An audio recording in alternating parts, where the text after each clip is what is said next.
later. It's not being posted live. Does anybody not want to be on camera? Oh, cool. Thank you so much. And then you need your cord.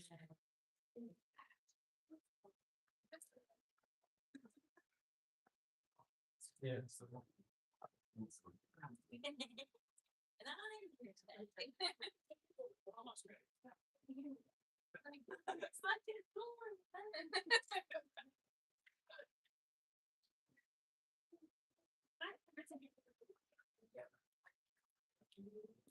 This is probably no. the case. Oh yeah. Hopefully you won't need it. Okay. Yes. So do I have to hit start when No, it's already going. Don't touch anything on the screen. You'll be good.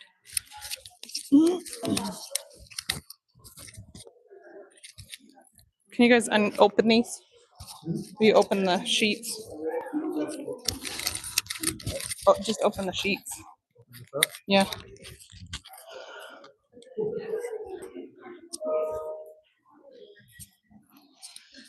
And where are the hooks? Thank you. Use your phone. Oh. Yeah.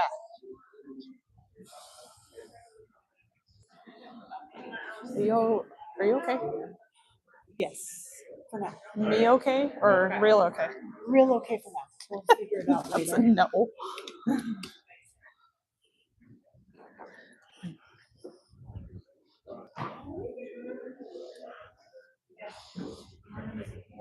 Okay. Okay. I think we're ready, you guys. Can you open this one?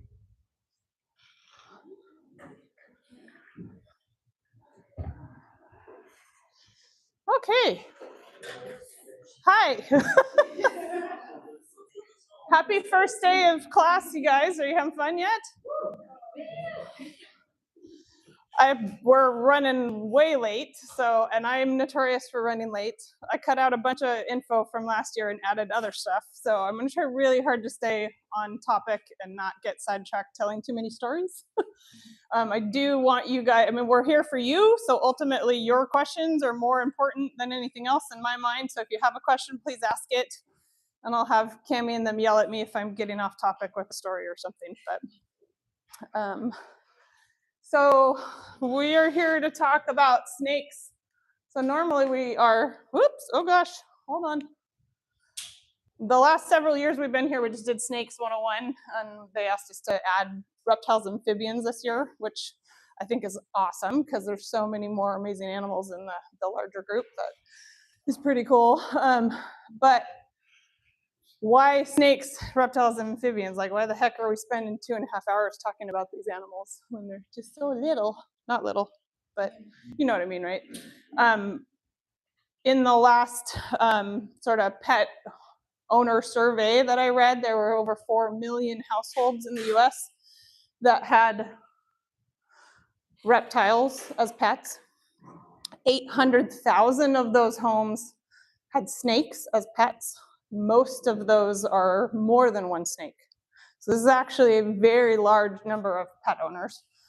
We are only talking about pets, not anything venomous or illegal, but we'll go over those topics a little bit just so you kind of know what's what. So first off, so I'm Dr. Mays, please call me Sarah. I just put doctor there so you actually do know I'm a vet, but nobody calls me that. Who we are, Snake House is, technically it's a rescue, but we're not an ordinary rescue in that we don't just take in whatever comes our way. We specifically focus on snakes, and not only that, we only focus on either the giants, that's our specialty. And when I say giant, I mean giant. You'll see that soon. Or snakes that are hard to rehome due to other issues. So we are all in the veterinary field, which sets us apart quite significantly from a lot of rescues. So Sarah Mays, that's me. Cami is a licensed veterinary technician. She works at the same hospital as I do. We've kind of hopped from hospital to hospital over the years. We've been together for a long time. Mirko is my husband. He is not a tech or a vet, but he is the facilities coordinator for a really large specialty center hospital. So he's kind of in the vet world too. He fixes everything for us. Nikki Finch is not here. That's Dr. Finch from WSU in Pullman. She's at the College of Vet Med, so she's in the teaching hospital and runs the exotics ward and the wildlife department there. Because of the permits that she has and us both being vets, we actually do have the ability to deal with illegal animals and wildlife should the need arise, but we don't really, if we can avoid it. Every once in a while we'll house something for WSU that's on this side. So again, that potential is there, but we don't really fill that niche.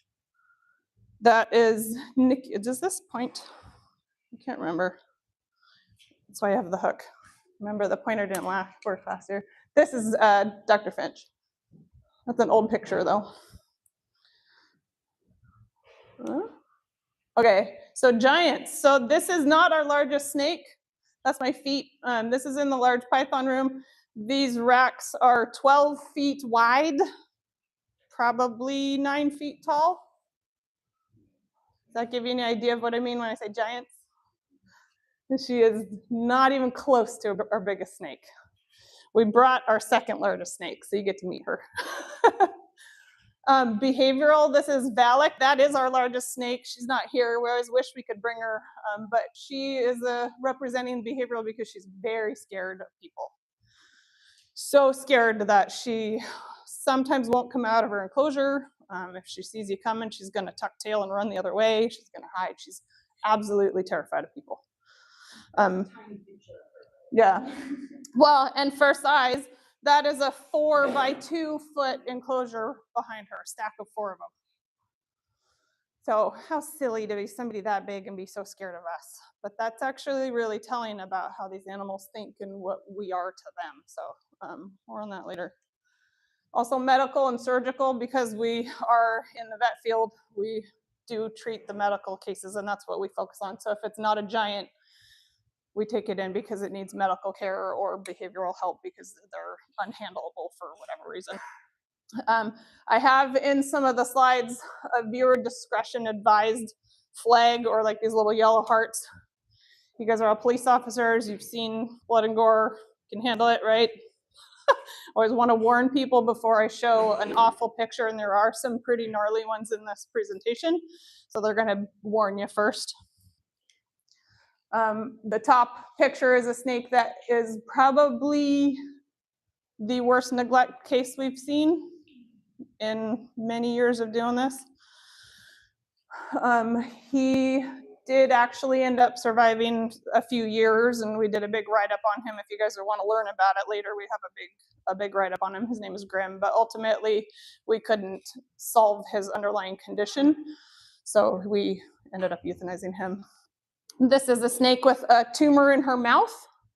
She was surrendered without the owner actually even knowing it was there. But because she ended up with us, well, who looks in the snake's mouth, right? I mean, like, what the hell? So that's actually a tip for veterinary professionals, is like, don't forget to look in the mouth. A lot of people don't. But so she just lucked out that she came to us and could have the tumor removed surgically. She unfortunately also didn't survive, but she was in the right place to do so if it hadn't been so serious. And then this is our surgery suite at Snake House. We have full anesthesia. This is 12 feet worth of heated table. Yes, that's 12 feet long. That's one of our snakes that had a laceration that needed sedation and sutures. So pretty unusual. Okay, these are the topics we're going to go through today. It's a lot of information, but I tried to pare down the fluff and the fun and really just get focused on what you guys need to know to kind of be better at your job. And a lot of that is going to be knowing when to ask questions. Like, there's no way we're going to be able to give you all the information you need to rescue one of these animals, but you'll at least know when to say, hey, something's wrong, and ask the owner some questions or something. So the categories are broken up into 5 parts. There is a bathroom break, I think, between 2 and 3. It'll remind us so that you guys can get up and go stand up and stretch and whatever. Again, questions are welcome. Please interrupt. I would prefer not to just be the only one talking. Please ask and share, whatever you want to. And then at the end, we are going to have live animals, so we'll warn you when that's going to happen. So this is, how do we talk about, like, what are these animals? Like, who are we even talking about? I don't think a lot of people really understand the uniqueness of these animals. And so I put on here this taxonomy slide as sort of how science organizes animals based on where they are related and kind of how they arose. And to say, so earlier in the day, you guys learned a little bit about dogs and cats, right? And I didn't introduce you. Jeanette's also, I was like, hey, wait. Jeanette's also a licensed veterinary technician. How rude. I looked at you because I was saying, I was like, hey, wait a minute. So we all work on dogs and cats in our normal jobs, in our real job. You learned about dogs and cats earlier. You also learned about birds and pocket pets, right? And I know you're going to learn about livestock later, I think next week. So who are those animals? Pocket pets is rodentia, that's about 2,000 species. Birds, there's more, but the 11,000 is not the pet birds, right? So all the rest of this, should I be worried? All of the rest of these animals that we're talking about, so amphibians, snakes, lizards, reptiles, that's over 20,000 species. So this is a huge chunk of the natural world and the animals that are out there. And heck yeah, they deserve 2.5 hours of class time. Take note, I think this is the coolest thing ever. Dinosaurs are not extinct. Birds are dinosaurs. Like, really. So when we joke and say birds are dinosaurs, we're not kidding. Any questions, you guys?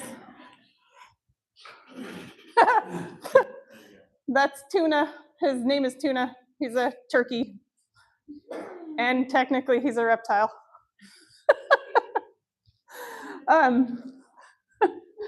Turkeys are just like so lovable, but so dumb. Like, oh my God. So squamata is the second largest order of living vertebrate. So vertebrate is somebody with a spine, right?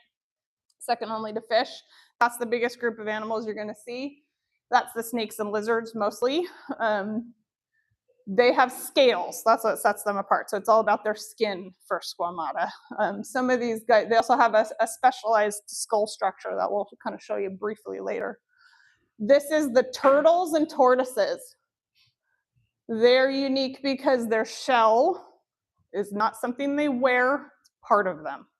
So not like a hermit crab or the mollusks. What are they? The snails. That kind of stuff. They wear their shell. Turtles, their shell is their back, and that's a big deal. They also have a beak that's different. They don't have teeth.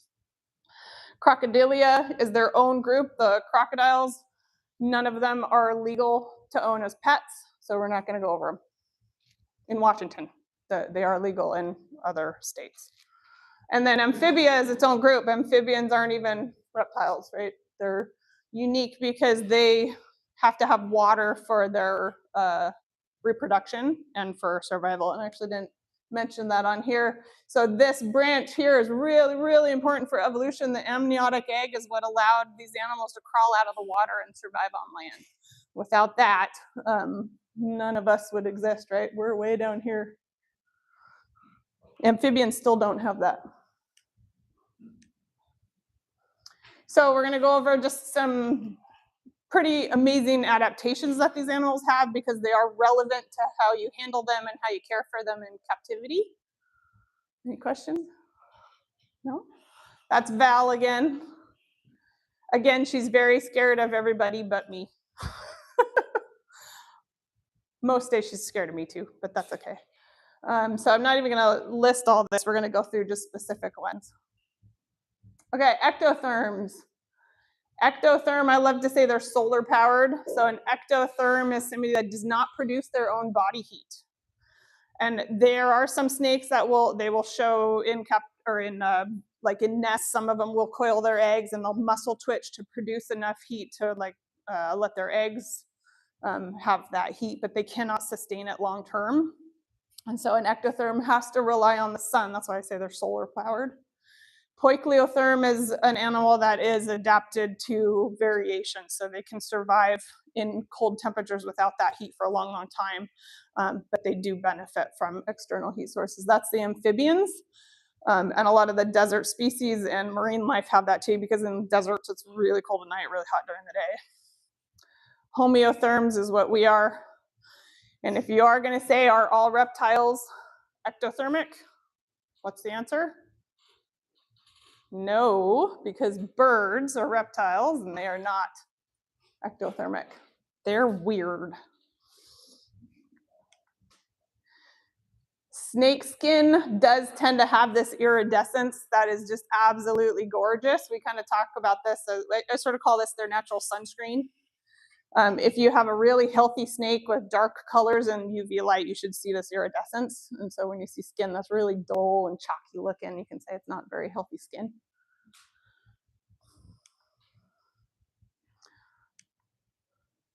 Ears. Do snakes have ears? They do. What exactly is an ear, right? Is this your ear? No, this is just a flap of skin and cartilage. We call this your ear, but it's not actually the important part. So snakes have the internal bone structure for ears. They just don't have the outer ear. They don't have the pinna, and they don't have an eardrum on the outside, but they do have inner ears, so they can hear vibrations and really loud noises. That's really important, because if you have a snake on like a table or something with a speaker system sitting on top of it, or a TV, or you're in like right here, like in a walkway of a household, they're gonna hear all of those vibrations and it can really stress them out. Or like in a car ride on the way here, all that kind of stuff. Lizards and amphibians have an eardrum. So you can see this little kind of saran wrap looking guy. They don't have the pinna, but they do have the tympanic membrane is the name for the eardrum. In mammals, when we go to look, you have to look in with a cone and a light to get to the eardrum, because we have a much larger outer ear structure that directs sound into there. But lizards actually even do have that. And you'll get to see, we do have a big lizard here. He's sleeping in his sleeping bag. So you can't see him, but you can see his eardrum when he comes out. Thermoreception. So snakes especially don't really use their eyesight that much. I mean, they do, like they'll watch for rapid motion going past, or changes in movement in front of them. But what they really see the world with is their heat pits. And so they think of it like a dog's sense of smell, where have you seen those maps where they have like all the colors of the scent paths? These guys see it with heat. And these are their heat pits. So this is a Burmese python. That is not his nose. This is a kind of a tricky picture, because this is Seagull, who doesn't have nostrils for a couple of reasons. He had some surgeries and he has stenotic nares. Nares is the word for nostril. This should be a nostril up here. You see that little divot? These are heat pits. So there's specialized nerve cells in here that sense heat. And it is actually directionally oriented from both sides, just like our ears are. So they can tell from a heat signature exactly where that heat's coming from. This is a carpet python. These are the heat pits down here. Isn't that cool? In really gross, dirty enclosures with deep substrate, a lot of times they're going to have crud stuck in those heat pits. So if you see a snake with really nice, clean, open heat pits, I mean, you do want to look for that and see, is there mites will be in there, or dirt will be in there or something. So are the heat pits, are they on the front of the nose and then down? Depends on the species. So see, this guy does not have them down here. He's got these big Horkin monster ones up here. This one has just some little ones. So these are very different species. This is a carpet python from Australia. This is a Burmese python from Southeast Asia. Boas don't have the heat pits, but they still do sense heat very well. Like you'll see when we go to like on food day, we laugh because they're like staring up, praying to the food gods, and they're not even looking, but they're sensing the heat of their light. And they're like, "Are you a food item coming towards me? Why aren't you moving?" Like, no, it's your light. But this is really important for handling. So we're going to go over that later, why that's super important. Like, what temperature do you think these look like compared to the surrounding world? That looks like food. We'll talk to you about how to avoid that. No eyelids in snakes. What? That's so weird, so cool. I'm a total nerd about these animals, obviously, guys. So they have a contact lens, basically. The spectacle is a specialized scale that covers the eye all the time. When they shed, it comes off with their shed. So these are two face sheds. And you can see that the eyes are attached. Isn't that neat? This is a spectacle that was attached inside there, and you can see all the dirt and crud around there. That's debris from mites and like dirty substrate that kind of got stuck in there while they were shedding. Let's see if this is going to work. Oh, half my videos might not work, you guys. Do you guys have access to YouTube in here? Huh.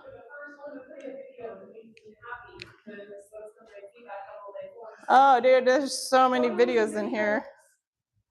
Where's your mouse? Should be able to see if you can click on it. It's supposed to auto play. Oh, Where's the mouse? Oh, there it is. There it is. We found a mouse. Oh, yeah, it's not going to play. Oh, well. Shoot. You can't copy. Well, we The kind of link? don't have time anyways.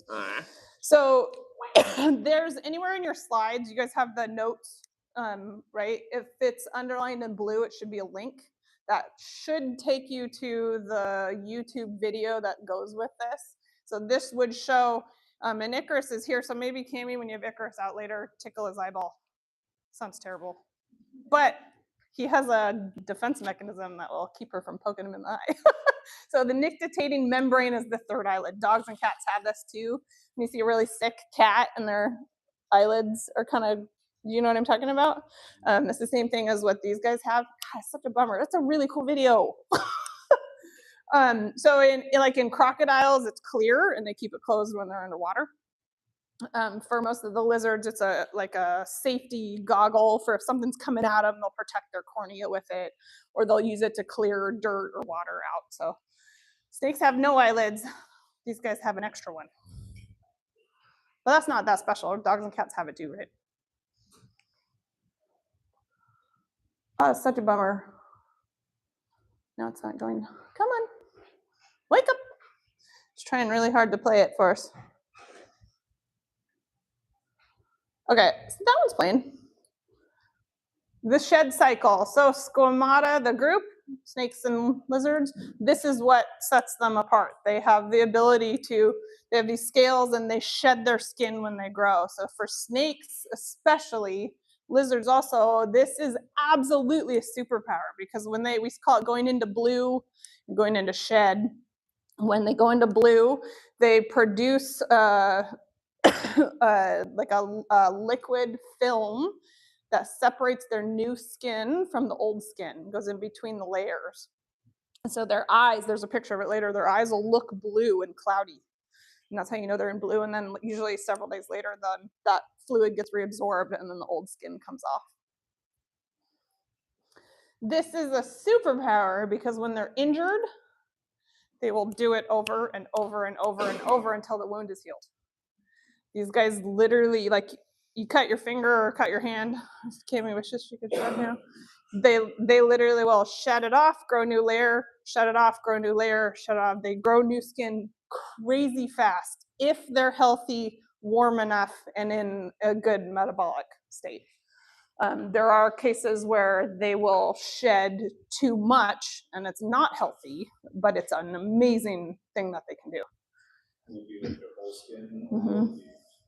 Just the area of The whole thing. Yeah, they do it all at once. They even shed their tongue, shed their teeth, everything. Yeah. Gross, right? So the tongue doesn't do it every time, though. It's just every once in a while. One of the things I cut out in the interest of saving time is that we have several animals that, Grim was one of them in the beginning, where really grievous wounds that they can cover over pretty quickly with the right healing time. Now they need the correct husbandry for that, though. So if they're too cold or starving or something, then they can't do it because it takes a huge amount of energy, but it's absolutely amazing. Also, the scales don't stretch. The scales they don't grow more scales as they get bigger. So if they don't shed that skin, they'll get stuck in it and it will strangulate them. Like they're in some lizards, we'll show you where it like you lose their toes or something because the skin doesn't stretch. I mean, it does a little bit. Okay. Do you know what the stinky face is in cats? Yeah, what is it? Yeah, so the vomeral nasal organ, horses have it too, like the phlegm thing is under the upper lip. So what that cat is doing is, the stinky face is he's bringing that scent to his mouth because he smells it better through the vomeral nasal organ than he does through his nose. This is vestigial in primates, but we still have a little bit of it. So if you haven't done it before, go home and eat a piece of toast while you smell an orange. You will taste the orange. Your sense of smell will overpower your taste. They're really closely connected. Has anybody ever done that? Or like peanut butter, is where something's really smelly and you taste something bland, you'll taste what you're smelling. With snakes, that's such a bummer. That's a YouTube video also. Did you see the video of the snake in the beginning? He's sticking his tongue out, So that's not them licking or like thinking that they're going to taste something. They are drawing scent particles out of the air and bringing it to the vomeral nasal organ for smelling. So and lizards do this too. You'll probably see Icarus doing it when he's out. If you're around a lizard that's friendly and you know him, and we let them kind of lick our hand, because they're not licking it, they're smelling it. So they're bringing your scent back into their brain, basically. So it does not mean that they're going to bite you. If you smell like food, then they're saying, ooh, yum, that's food, maybe I should. But it doesn't mean that they're like coming after you. Make sense?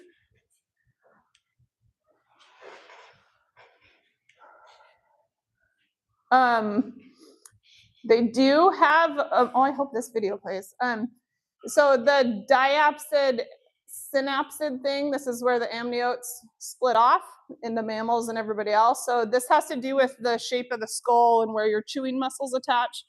Synapsids, so us, we have one temporal hole where the masticatory muscles attach. Diapsids have two. And turtles sort of went the opposite way. They don't have any, so they're an anapsid. There's a really cool website called anapsid.org. They don't only talk about turtles, but that's where that names comes from.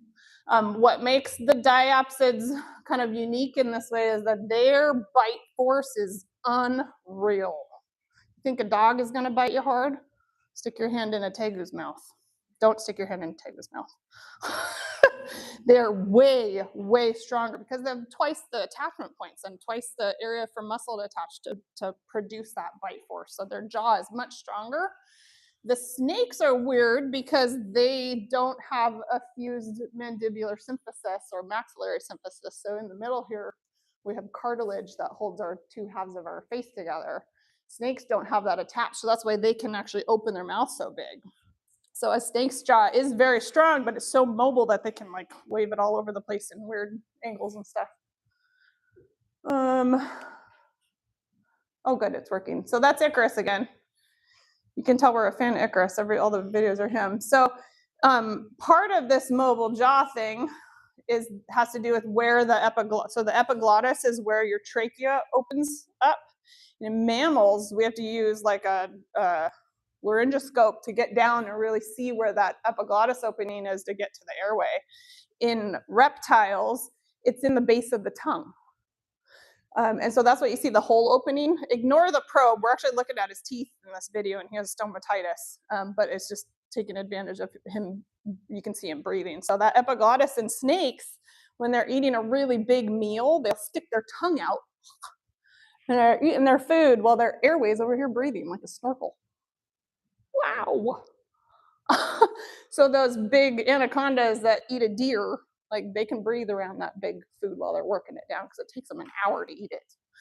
It makes it really easy. Oh, we pulled a tooth. It makes it really easy to intubate these guys and to tube feed them. So all you got to do is, if they're sedated, or even in a bird, we do it awake really easily. You pull the tongue out and there's your airway. You can either intubate them or putting a feeding tube down one of these guys is a piece of cake. It's way harder in a mammal. Isn't that cool? No questions? Good. That's it. Like, these guys are amazing. Like, what? It gets weirder, you guys. In vet school, I gotta tell a story really quick. Sorry, shoot. I'm not supposed to do this. In vet school, they teach you not to be too stressed out about the pressure and responsibility of treating our patients that are all different, right? Because they say a mammal is a mammal is a mammal. They're all the same. We don't work on mammals. Well, we do, but anyway, so until it's not a mammal, right? Okay, so respiratory system is very unique in that a lot of snakes only have one lung, or actually they have two, but the other lung is vestigial and it doesn't participate in gas exchange. So the one lung is really long, and even the caudal, I don't know how much medical terminology you guys know, sorry. The caudal third of the lung that does work, so the back half, third, keep saying that wrong, is also an air sac. And so they only have one lung to get damaged and to heal and to participate in gas exchange. That's a big deal. So if we lose a lung, or you get a lung lobe torsion, or an injury or something, your other side can take over. These guys, it can't. They also don't have the bronchial ciliary bodies, which is, you can think of that, I call it the mucus elevator. So we have cilia inside our airways. Cilia are like little hair-like fingers on the cells that line the mucosa, and they go upwards and they move mucus out to the mouth so we can cough it out.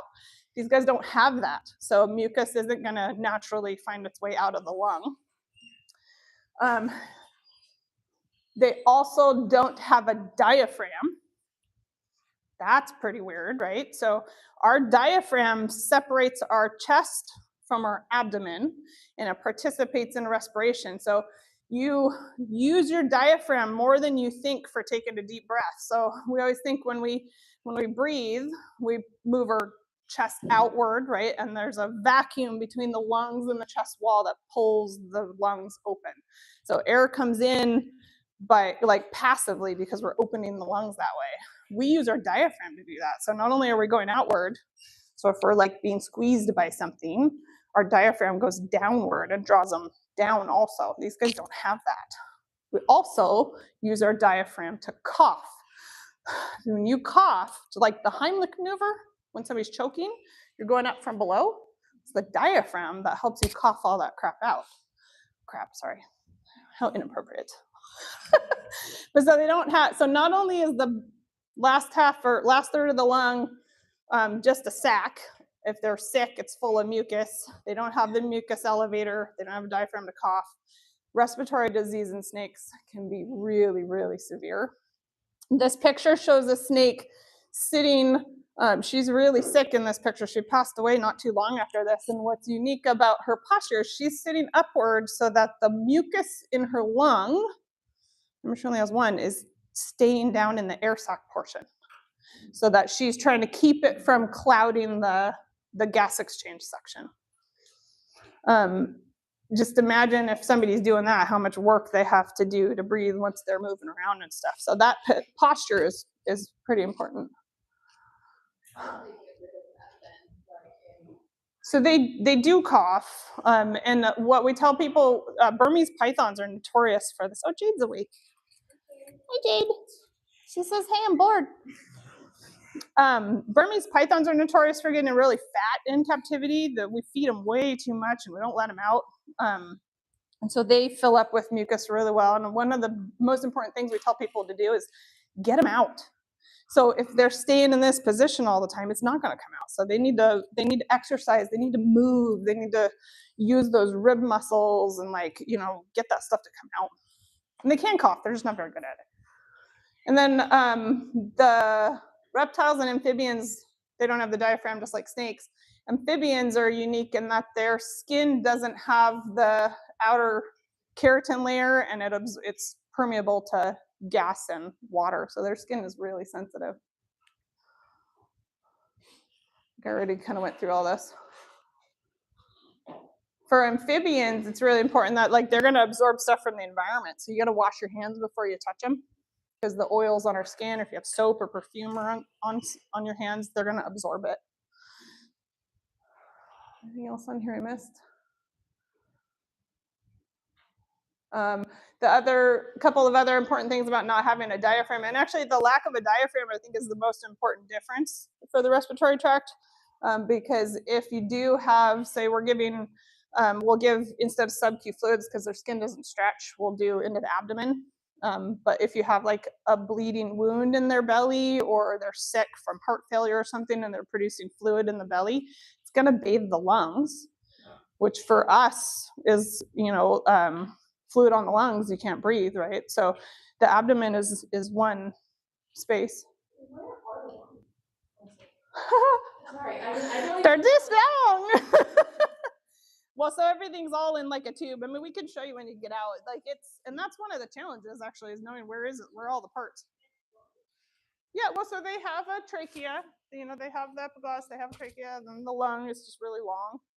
Their stomach and heart will be up next to it, and everything's all long and stringy. Pretty weird, right? Also, if you have an abdominal wound in a mammal, it's not as scary as a chest wound. In snakes and reptiles, it can be, because you're breaking that vacuum for the lungs. So any kind of abdominal wound in a reptile is a big deal. Okay.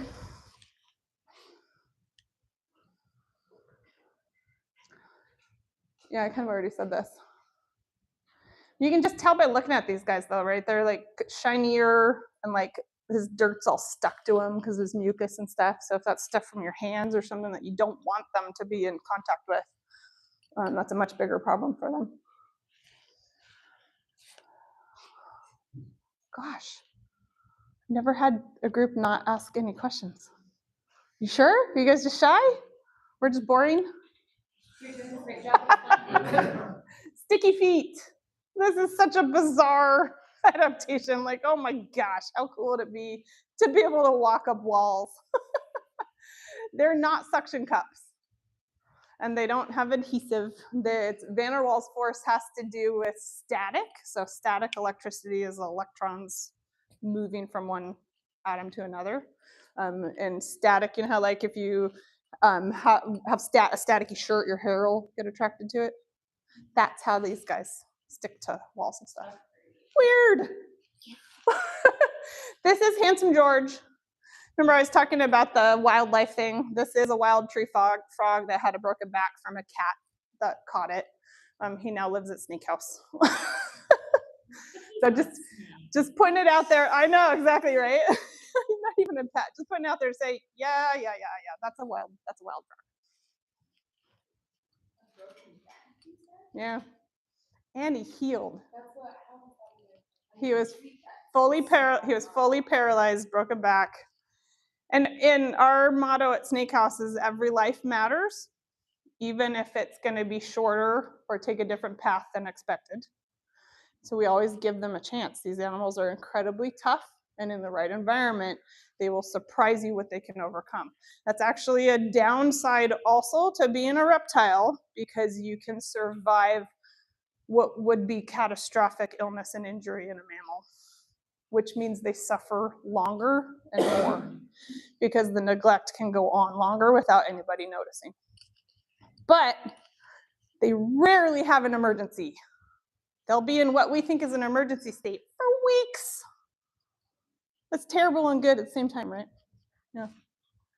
anyways, he hops around, he catches his flies, and now I'm just like, oh God, how long? He's been with us for 2 years. Like, I guess I should let him go. But now I'm attached. And I actually think Handsome George is a girl, but that's okay. Anyways, we probably should let him go this spring. Okay, so with snakes, they don't have legs. But how the heck do they move? They actually kind of walk on their ribs. They have hundreds of ribs. Like somebody last year asked how many ribs do they have. I was like, I don't freaking know. Look it up. Like somebody like Jade, she's 20 feet long. I don't know. Somebody Google it, huh?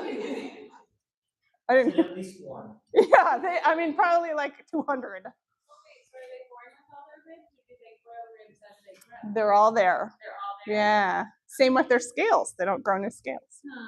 They just get bigger, and Huh. we're born with all our ribs too. Okay. We don't go from a 3-foot munchkin to 6-foot adult. It's weird though, and I mean, like I answer that kind of in a teasing way to say, like, when you think about it, it's like, oh, but for somebody that's 20 feet long, like, wow, that's amazing, right? Like, holy moly.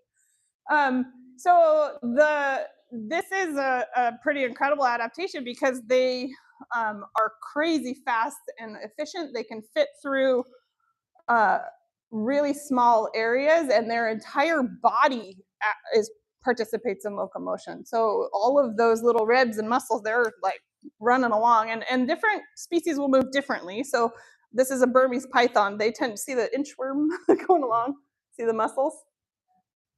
So they tend to move in a straight line because they just use everything, and their belly scales kind of act like feet.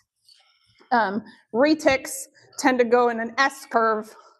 They'll anchor their butt, push their head forward, pull their butt up, anchor their butt, push their head forward. So different snakes will move differently, but their whole body participates. Hardy? Like, are they just a little bit more malleable? They are, and that's the downside of this, is that they can be easily injured. Yeah, and where else are they going to pack fat? But around their ribs and their lungs and their, so things like obesity and injury and whatnot can really be hard on them. It also makes it really hard to get blood. This is where we get blood on a dog or a cat or us or catheter. Actually, dogs we use jugular. On snakes, like, who asked where's the lung? Great, it's actually a really good question. It's like, how the heck do you know where everything is? So we do it by scale counts. And like for blood draws, we do it like a cow. We draw blood out of the tail vein, unless it's really little. You can use the palatine vein in the roof of the mouth. They have to be sedated for that. Or actually we get blood from the heart under anesthesia. So somebody this little, their tail vein's not big enough to use, but a big guy, we can use their tail vein like a cow.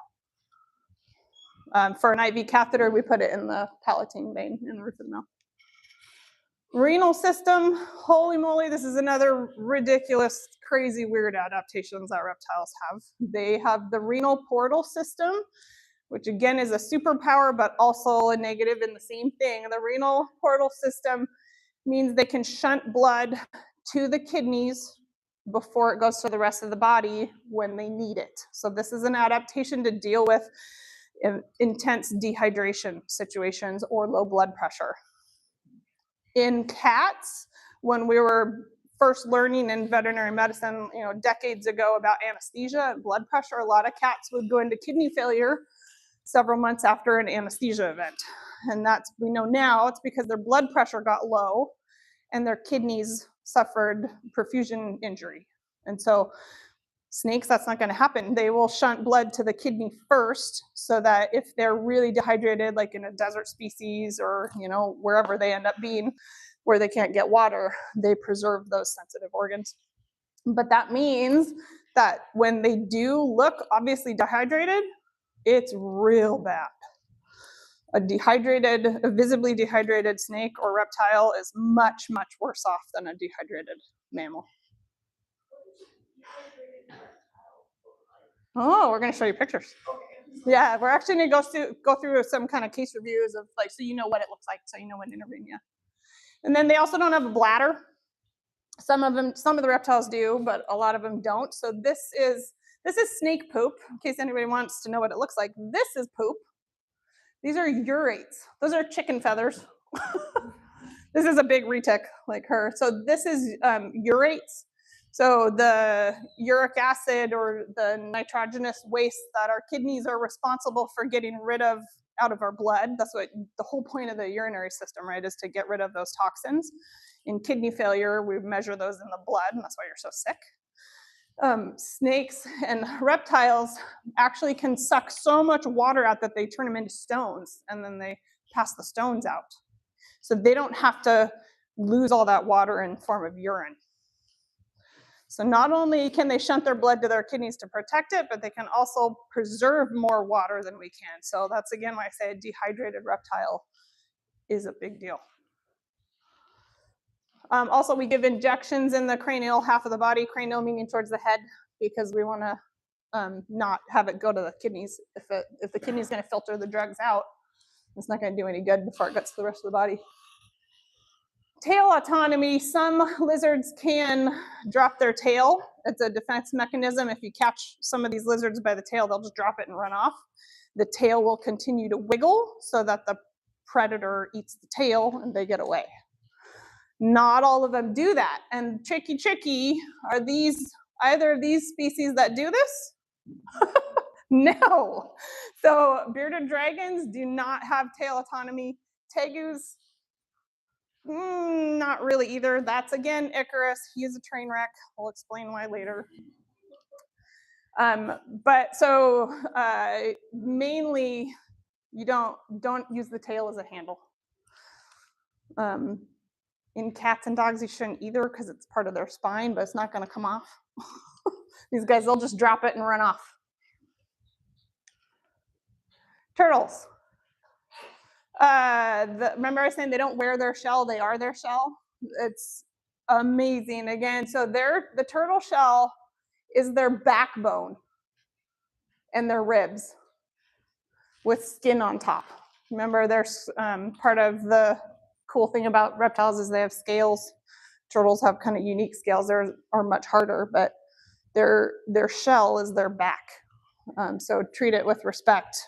Treat it like you would a dog or cat or a person's back.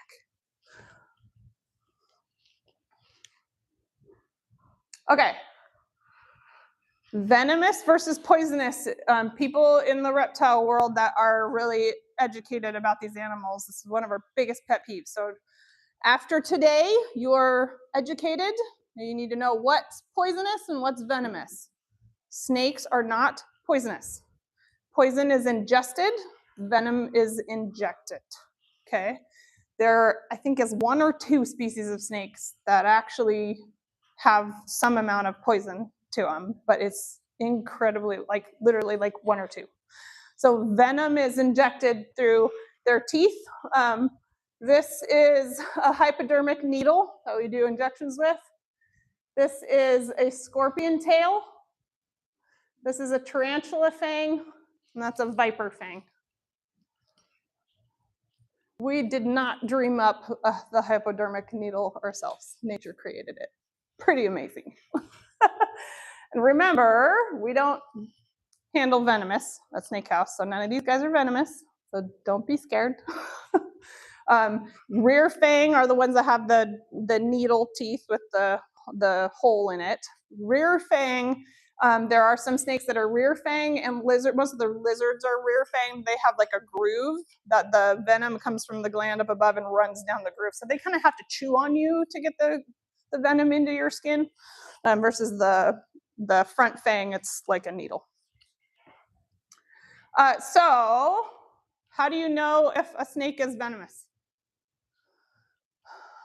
There's all kinds of little tricks and stories out there that are not true. So a lot of people will say triangle head, but boas and pythons have a triangle head, so that doesn't work. A lot of people will say elliptical pupils. Nope, that doesn't work either because their cobras and black mamas have round. And cobra is one of the scariest venomous snakes out there, right? Color, sometimes they say, nope, there's mimicry. Even the tail rattle of rattlesnakes, corn snakes do that. They're not, so the take-home point to venomous is that if you don't know what it is, and we're going to go through the most common pet snakes, that's who we brought, so you get to see pictures and see them live. If you don't know what it is, don't touch it. Take a picture and send it to an expert to say, what is this? There's stories all the time on YouTube and Facebook about dumb kids that picked up a cottonmouth and said, oh, look, it's this cute snake, and now you're in the hospital. So you need to really be getting good at knowing just at least the basic common snakes. And just don't be afraid to ask. Okay, Washington. You guys know the laws yet? I feel like a lot of people don't really know the laws. You're laughing. You're like, no.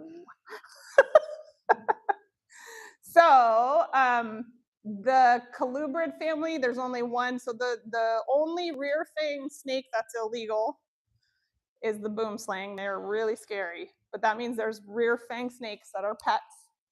They generally are less venomous, but they can sting a little. Cami has one. We're not going to don't tell them what it is yet. And then a lapid, so the cobras, mambas, they're illegal. The Varanidae, I can't ever say that. Varanidae is the lizards. There's only water monitors and croc monitors that are illegal. Everybody else is fair game. And then all of the crocodiles are illegal. And so knowing a little bit about who these animals are is important for you guys so that you can say, wait a minute, do you have the permits for this? Or like, oh, no, that's no big deal. Oh, the other thing is a lot of cities will have a size restriction. So like in Seattle, you can't have anything over 6 feet. Most cities will have that, and some counties as well. Okay, which one of these is legal to own in Washington? I don't expect anybody to know this. I'll be really surprised if you guys know what these are. Nope. This is a black throat. This is a croc monitor. This is a water monitor. These are the two that are illegal. These guys are really big, like big, head to butt, tail also. They can be, obviously they're gonna be little when they're babies. This is a black throat monitor. So there's a whole bunch of monitors that are okay to have. But these two, remember these two. And I actually wish I could have one of these. I could actually. We're one of the few people that we could, but because we can get the permits for it. But they're super cool water monitors. I don't know why they're illegal. Oh well, croc monitors are pretty gnarly, so they're no joke. Okay, who here is venomous? Shout it out. Top right. Middle? Anybody else? Middle, upper right? Anybody else? Final answer? All of them? It is kind of a trick question. This is a false water cobra. It's a colubrid. It is not venomous. That's not at all scary. This is Tammy snake. That's a hognose. She's a rear fang venomous. Remember I was saying you have to get chewed on and they're way back here, like it's kind of hard for them to get you, and it's just kind of a sting. But so the boomslang is the only one of the rear fangs that are venomous, because that one is real serious. These two are totally a trick. I feel bad. Look at this poor little guy's got a big cut. So let me see if I can remember this is a coral snake. That is very, very deadly. This is a milk snake. So red on black, friend of Jack. Red on yellow, kill a fellow. Did I say that right? Yes. I always get it super mixed up. Like red on yellow, you're super mellow. I don't know, anyways. But it's a great example to say mimicry, right? Like you can't remember it, be careful. Okay. Behavior. So this is topic 2 after this, so you guys can go get a bathroom break. Top right, the coral snake, yeah. Thank you. And I'm looking at her going like, oh, poor kiddo, he needs help. No, I'm not gonna do venomous ever. No way. I value my fingers. Okay, do you know the difference between habituated and domesticated? What are dogs and cats? Okay, so what's the difference? You had your hand up pretty quick. Habituated is they've learned to coexist around humans. Yep. But they aren't necessarily friends. So what is domestic? Nope. Oh, I gotcha. I was gonna say domestic, being that it's like animals that have been bred. Yeah. Habituated Perfect. wild animals that learn to coexist. Perfect. So kind of not necessarily wild. Like these guys aren't technically wild animals, but they're habituated. So domesticating a species takes thousands and thousands of years. It takes generation after generation after generation after generation after generation for hundreds of years, thousands of years to make them coexist and dependent on humans. Snakes are not domesticated, neither are lizards. Some of them might be getting close. I don't know, maybe the ball python might be getting close, but technically they're not. So habituated means they're comfortable around us, but they don't need us. They don't desire our interaction. They tolerate us. That's really important to understand what their behavior is going to be and how to expect them to react. The biggest key there is that a habituated animal is going to have the fight or flight response be their primary mode of safety. So if you corner them and they can't get away from you, they're going to fight. That's true of us too, but with domesticated animals, they have the ability to kind of reason through, and they have interacted with us more, you know, and they're naturally or evolved to be more accepting of us interacting. Habituated is not, which means take advantage of that fight or flight response. If you give them the option to flee, they almost always will take it. Not always. There are a few that don't. We're going to go through some behavioral sort of body language type stuff. You'll see a little bit. But that's the key, is fight or flight is really important. It drives what they do. And if you give them the option to flee, they're not going to bite you. And somewhere to hide. Snake bites.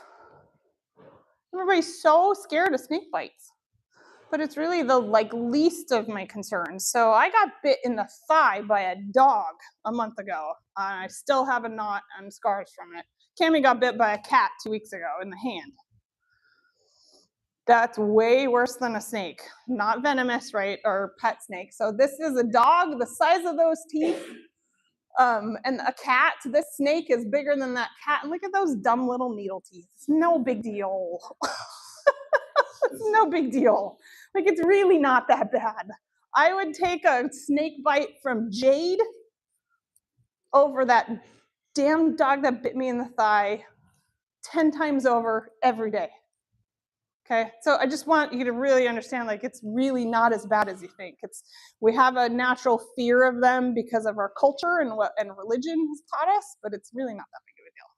Also, cats have way worse bacteria in their mouth than snakes. Jeanette was hospitalized for a cat bite. Twice. But does that really take it home? Like, I mean, you're not going to get hospitalized for a snake bite unless it's venomous. It's really not that bad. They bleed a lot, but it's not going to kill you. This is a king snake bite on Dr. Finch's hand. This is her stepdaughter. That's a ball python bite. That's Mirko. That's a 15-foot Burmese python. Not that bad, right? This is my hand from a retech bite. So you can see all the bruising, right? So some of the snakes do have saliva that makes it bleed a little more. So like you'll get bruised and it'll look like a god-awful mess, but it's just these little dumb little needle pricks. It's nothing compared to a dog or a cat. Not true of lizards. I'd rather get bit by a dog than the tegu that we brought. There, remember the diapsid versus synapsid? Lizards' mouths are way strong. Some of them have different teeth, you know, and like are worse than others, but they have serious power in their jaws. So don't be scared of snake bites, be scared of lizard bites.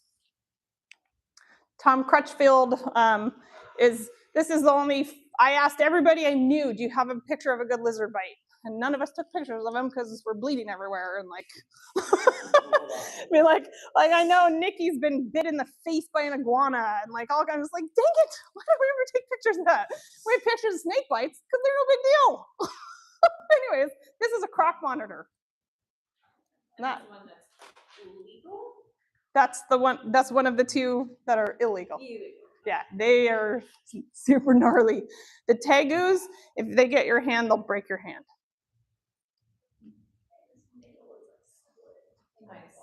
Oh, you should see the rest of it. I mean, it's bad. So don't get bit by a big lizard, you guys. Snake bite. So there's a defense bite, a food bite, and then there's fight mode. So defense is that fight or flight thing. If you corner a snake or a lizard and they have nowhere to go, they're gonna react and they'll bite and let go. They're saying, get away from me, I'm scared. Get away from me, I'm scared. Defense bite is your sign to say, you screwed up, back off, give them a hide. So if they're striking at you, you're just being a butthead. Those are no big deal. That's by far the most common bite you're gonna get. And if you just try not to scare them and you give them a hide, that's not gonna happen. A food bite is different. A food bite is when they see your heat signature on your hands or they smell food or something. That's why we said wash your hands if you handled the guinea pig. That is food. I feed all of these guys guinea pigs. Not very often on the boas. That's a different topic. Anyways, also feed them chickens, like all kinds of stuff. If you smell like food, they're gonna grab and hold on because these pet snakes are constrictors. So they hold their food and then they squeeze until they pass out. And so they're gonna hang on. Food bites, that's a bigger deal, especially if it's a big snake because you're gonna need help getting them off. If a big snake is gonna coil you, you potentially could have like, vascular shutdown or not be able to breathe. But I mean, that would take a big, big, big snake to do that. It's more just, it's real annoying. You can't get them off of you for a while. You walk around with a ball python stuck to your hand. Yes, I've had that happen. Their teeth face backwards. Remember how little they are, the teeth? You will break them off if you try to force them off. Then you're gonna have teeth stuck in your hand. I've had surgery for that, to get teeth taken out. I have one right here, actually, it's still there. Because I'm jumpy, which is really annoying, but I can't turn it off. If you get a food bite and you go, oh, then they're gonna leave teeth in your hand by accident. So you wanna try to just, if they're gonna bite you, remember it's no big deal, just let them bite you. Not that big of a deal. It's way harder to do than it sounds, but you wanna try to think that now. Hand sanitizer is how we get them off. We've tried every other trick in the book. We've all been bit enough times that we've tested them all. Hand sanitizer is what works. You just drip it in their mouth and they'll go, blah, and they'll spit you out. We put them underwater. Somebody online says chew on their tail, and none of that stuff works. Sometimes it works. I know, right? Bite back. It doesn't work. I tried it. I literally have tried it. It didn't work. Fight mode is a very rare event. The only ones that we really see do it are the really big male reticulated pythons. Carpets will probably do it too. They will bite to fight each other, and if it's another male that they're competing with, they'll bite and pull back to lacerate. So if you have a big male breeding reticulated python, or if it's a breeding facility or something, those guys are gonna not do the fight or flight. They're gonna come at you, and we have one that will chase us across the room. That's one out of like 100 snakes that we have though, right? So it's very rare, but you do need to know that that can potentially happen. We have a shield that we use for her. That's a plastic lid from a storage tub that we just, so she like can't, she doesn't see her heat signature. It's probably a boy, anyways. And then he stops chasing. So if you're dealing with big snakes, you need backup. Handling basics, size really does matter. So for these big snakes, what we teach at Snake House is every 6 feet of snake requires another person. So you're no big deal up to 6 feet. Like, I mean, you're not gonna come across many snakes that are more than 6 feet. So most of the time, you guys are fine. If it's more than 6 feet, you need another person.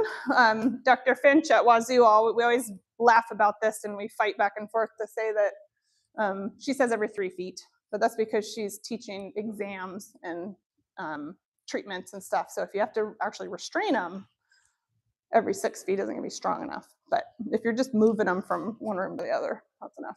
Wash your hands. If you smell like food, you're gonna get a food bite, and those are harder to deal with. And then remember the fight or flight thing. Give them, they're habituated. Give them time to think. Give them time so they don't panic. Give them time somewhere to hide, that kind of thing. We say no snake scarves. If you see people walking around with a snake around their neck, that's a bad idea because your blood supply to your head, with not very big of a snake, you can actually cut that off. And you'll see there's videos of some people speaking with a snake and they'll like, pass out. Like, oh, you probably shouldn't have them on your neck. So that's just a bad habit. Lizards, they're different. Don't get bit. Lizards wear gloves. We don't wear gloves for snakes unless it's just a thin glove to block our heat signature. For lizard, if you don't know the lizard, wear gloves. Iguana skin is really rough. Like most of our, you should see Cami and my arms were covered in scars from handling stuff like lizards because their skin will abrade you. It's like sandpaper. So wear long sleeves. And their toenails, yeah, claws, wear long sleeves. But still, it's the same thing. Say hello to the animal, respect them, give them time to think, give them somewhere to run away. I don't know, these are probably not gonna work, you guys. Which is okay, we're gonna run out of time. So watch these later. This is Bad Leroy, he's a iguana. He just demonstrates body language of a very aggressive, show-off kind of an individual. So he's really tall, he's making himself bigger, he bites in this, he whips you with your tail, so it's a great video. We're in the background giggling because he does it every day. Anyways, Bad Leroy likes Mirko because he feeds him, but he hates me. This is a video of a savanna monitor that sort of talks about how to pick up a monitor. So a big lizard, remember you don't want to hold the tail. Now monitors don't drop their tail. So technically you can catch a monitor by a lizard, but that's just rude and it's not, you don't want to hurt their back. So we hold them by the pelvis, the hips, and the shoulders. And so then you can direct them that way. This video will show you how to do that. But if you don't control the tail, they'll whip you with the tail. Well, so watch this later, and you'll see Cammy's gonna bring Icarus around. He lost his tail though, so it's not very long. But anyways, when we carry him, so like with a lizard that we know, we'll have them kind of on our arm like a cat, and their tail will be down here. In this video, I'm holding his hips and his tail's back here. Are these on your YouTube channel? Mm-hmm. And you should be able to click on them on the notes. Really?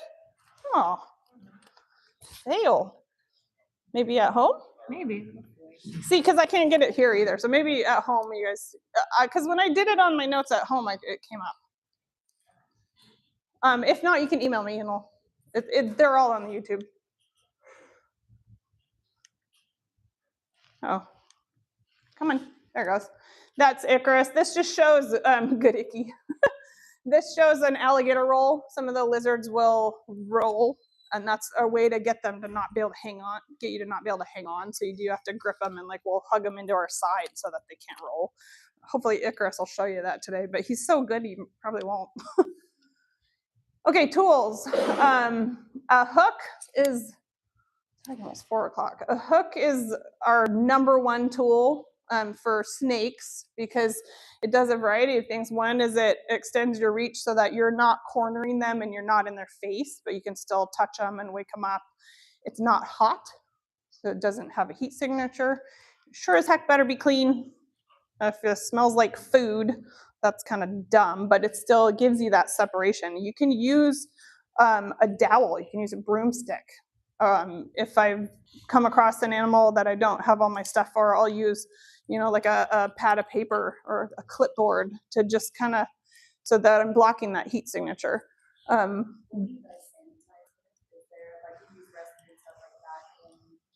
We have, yeah, there's some organisms will need different ones. So like if you really have something contagious, you need rescue, you need bleach, you need different ones.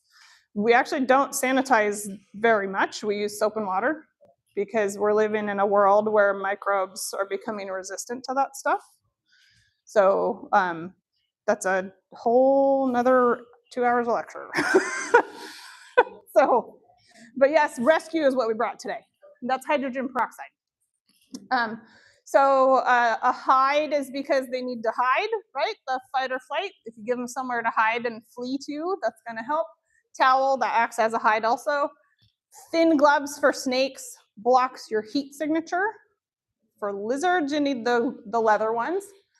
A plastic tub is basically a hide and somewhere to just contain them. So if they're habituated, they're not used to being handled, or they've been in an abandoned house, they're super scared, they haven't seen people in weeks, carrying them around is gonna be stressful and scary. Put them in a box. And then time and patience, it's not a tool, but it kind of is, and use your eyes, observe what they're doing. Don't just jump right in. I'm going to skip this. So actually, the hook, the biggest thing about this is that snakes are ambush predators. So an ambush predator in the wild will, this one has sound, sorry. I was like, huh? What do I hear myself? So an ambush predator is going to go to sleep on a game trail. And then when they feel movement around, they're going to grab it. And then decide if it's food. They're opportunistic, right? And they're going to ambush. So they're going to grab it first, and then they'll spit you out if they realize you're not food. And so that's why you want a hook. We want to bite this. So if they're asleep, wake them up with your hand. Pretty good time that you're going to get bit. So be polite, wake them up first. This is actually us given an injection. We don't use restraint for injections. We also don't pick them up with hooks. We just steer them. So we're not like picking them up on this. We're just kind of pushing them around, directing them.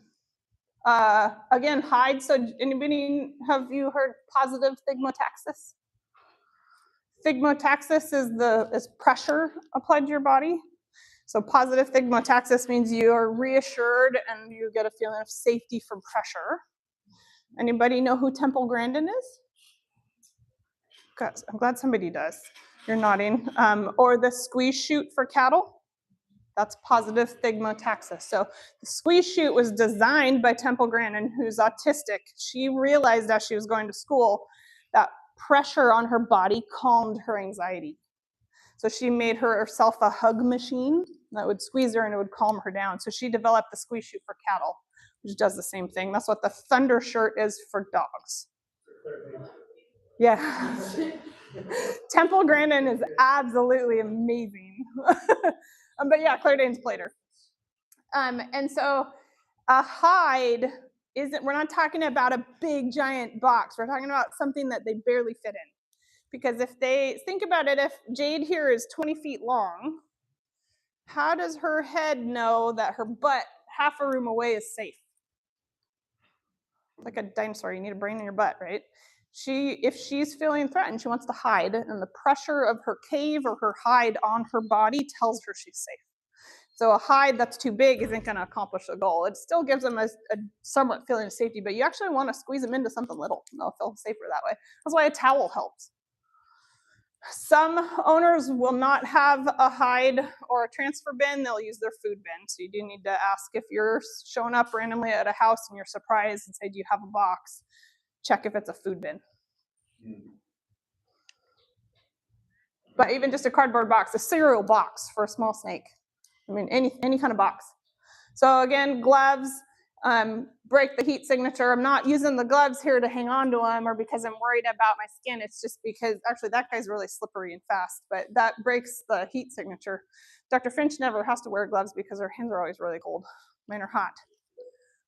This is just a towel, same idea. That's Grim in there, I think. He's really scared, and so the towel makes him feel like they're in a hide. Break time. It's not going to play. Dang it. So my sneaky break time timer is a video that's 4 minutes long, and that's not going to play. So run and pee, stretch your legs, come back in 3 or 4 minutes because we're behind. Do we have, what time is it? 4:01? Yeah.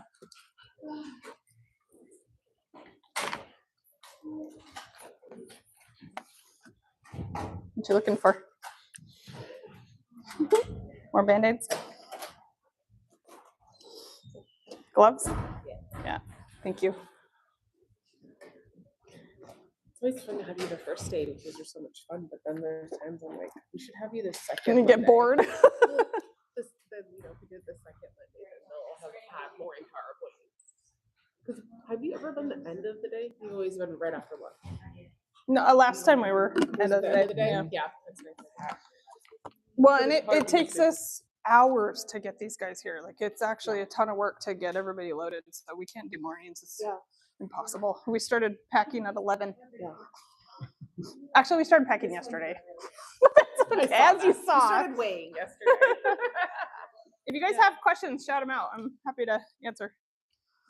Yeah, I wonder. Although if you ask me how old they are and stuff, I'll say read the tag because I can't remember who's who. That croc monitor night, did it heal? Or did he end up, like, what happened with He the video? does have, and I should say, like, I don't know him, right? I stole that off the internet. That's the only picture I've stolen. Tom Crutchfield is pretty famous for a bunch of reptile stuff. So he, in his videos, he says that he still does have some tendon damage. So kind of. Like, it is bad. It was really bad. He was in like a cast. I mean, it was multiple fingers too. He was in a cast for a long time. Had to have surgery on his tendons. So y'all are rescued. Do they get adopted out, or are they like? Ideally, it's really hard to find homes for these guys, especially because we specialize in the big ones and the ones that have issues. Like we don't. Most of our snakes have some sort of scars or some sort of really weird, bizarre problem, you know. So we definitely have adopted. I mean, probably adopted out 20 or 30 animals, but nowhere near the numbers of what the bigger groups do. Me and my wife have become our Oh, reptile fosters. you what? Me and my wife have become our shelter's reptile fosters. Yeah, cool. We need more people like you.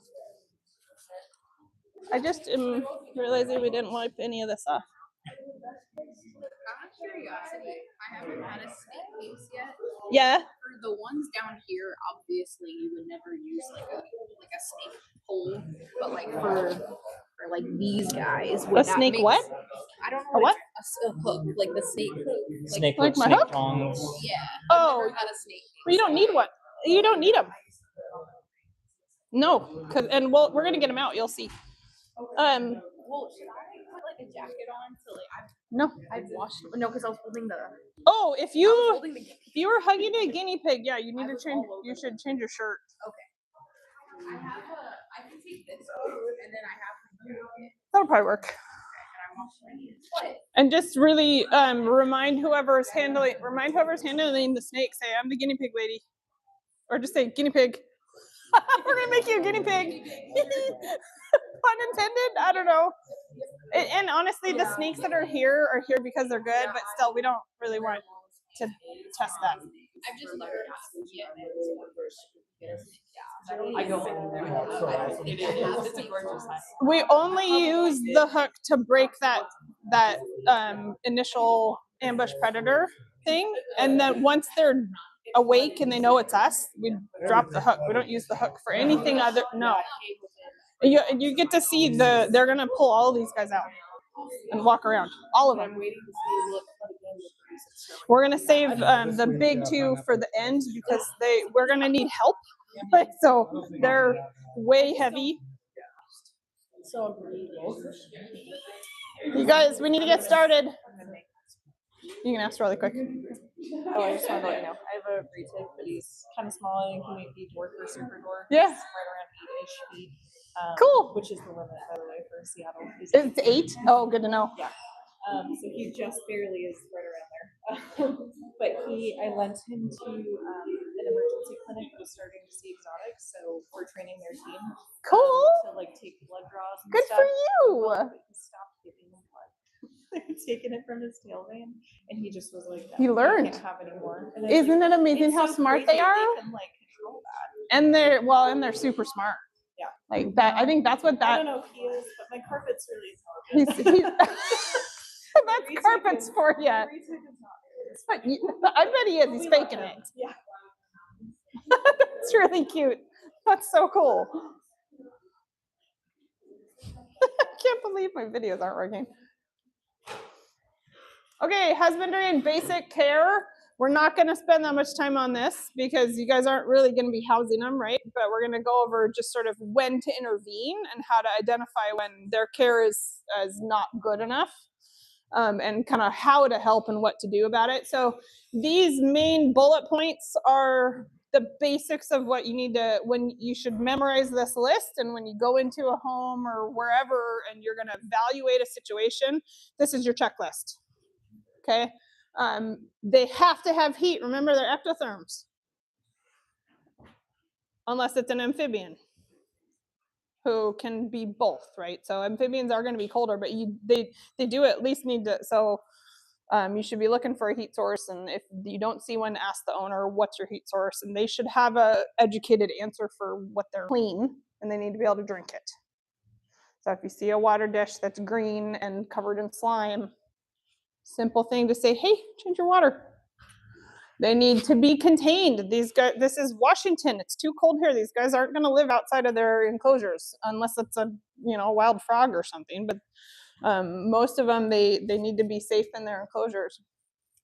They need to have it be clean. If they're locked in their cage, they can't get away from their own excrement. That's really pretty lame. They need to have hides because of that fight or flight response, right? They need to, if they're locked in a little cage where everybody's staring at them all the time, they need to be able to get away from that view and have somewhere where they can feel safe. Substrate, sometimes you'll see enclosures just with a naked floor. Remember, they're peeing and pooping in there, they're spilling their water. You need to have something on the floor, even if it's just paper. We actually don't use deep substrate at all. We use paper and pee pads because it's easier to clean. And food is tricky because with snakes, you don't feed them unless they've been with you for weeks, days to weeks. They're warm, they're hydrated. Like, food is the last thing you need to worry about on a snake, because they only, like, these guys all only eat once a month, which means if you get to a house and you have a snake with a live food animal in there, you get it out. And we'll show you a picture of what happens when you don't. With lizards and amphibians, that's different, right? They're gonna need to eat every day, but you're not gonna be able to know who needs to eat what, who eats bugs, who eats salad, who eats what, who eats chicken, whatever. So you should be asking the owner. Your owner should have educated answers. They should have a food plan. They should know, they should be able to answer your questions. So it's really about asking questions to say, yep, the owner's doing all these things. These are the, we were asked to make 3 exam questions for you guys. These are 2 of them. So the colors tell you the answers. Reptile husbandry, they need water and they need to be clean. Water, heat, and they need to be clean. If it's an amphibian, they need water and they need to be clean. Okay, those are the 2 primary things. The other ones you can say, hey, fix these things. I'll be back in a week to check on you. If they don't have heat, they're not clean, then they need to fix that right there, then and there. And water for the amphibians. Enclosure size. This is another really big topic that we don't have time to go over, but just some really basics. Most enclosures are going to be way, way, way too small. So this gives you a basic formula for how to decide, is this enclosure appropriately sized? And it's actually not as big as you think, but if you take the length of the enclosure plus the width, that should be less than or equal to the length of the snake. Does that make sense? So if you have a 2 by 4 foot enclosure, how big of a snake can be in there? 2 plus 4 is 6. Okay, so if you have an 8-foot snake, what size enclosure should it have? Minimum. Yeah, or 6 by 2 or 5 by 3, but that's the minimum, right? So if you go into a home and they've got a 6-foot boa in a 3 foot by 1 foot enclosure, say, okay, what's your plan for upgrading your enclosure? And we'll even give you some strategies for how to help them do that really cheap and really fast. Lizards, it is highly variable, but a good general rule of thumb is it should be 3 times the length of the animal. So if you have a bearded dragon this big, it should be 3 times that size. Bearded dragon in something like this If their body is half that length, that's not enough. Okay? And did you say bigger? Somebody said bigger? Yeah, ideally it should be way bigger than that. These are the minimums. Oh, one more detail. The height is less important than the floor space. So most of these animals, even if they're arboreal, meaning they live in the trees, they don't go up and down the tree trunk. I mean, they can, but they instead live in the trees and they go side to side among the branches. So you don't want a 6-foot snake in a 6-foot high enclosure that's only 3 by 2. It's the floor space that matters. They need to be able, because remember their lungs, if they're just upright all the time or curled in a ball, they can't breathe. Okay, so it's the floor space. Screen tops are dangerous. Flat out dangerous. They can be done well, but they take a lot of work and they require modifications for snakes. This is a whole nother topic.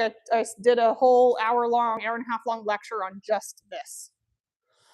So there's links in here. So this is a, what do I do with the hook? This is an article that on the website that you can read that goes into the physics involved, or why they're bad, what happens, all that kind of stuff. The basics is that heat rises and humidity goes with it. So if we're heating something with a screen top, it's going to go out the top and it's going to take the moisture with it, and the animal is in between. It's going to take all of that out of the animal with it. That's convection, physics term for drawing it away, right? And then on top of it, these guys are locked in a box. They're actually pretty intelligent. They're going to try to follow that heat and moisture out because they know they need it, and they're going to push on the screen. We call screen tops cheese graters. We have a tremendous number of snakes and quite a bit of lizards that will come in with really severe nose and facial trauma from screen tops. And again, they can be used correctly, but they require more work. So if you have somebody with a screen top, you need to be saying, hey, how are you preventing convection from occurring? How are you keeping the heat in this enclosure? How are you protecting their face? Make sense? This is one of the sickest ball pythons we've ever seen that is dealing with mites and convection issues. So she's really dehydrated. Remember what you learned about the renal system?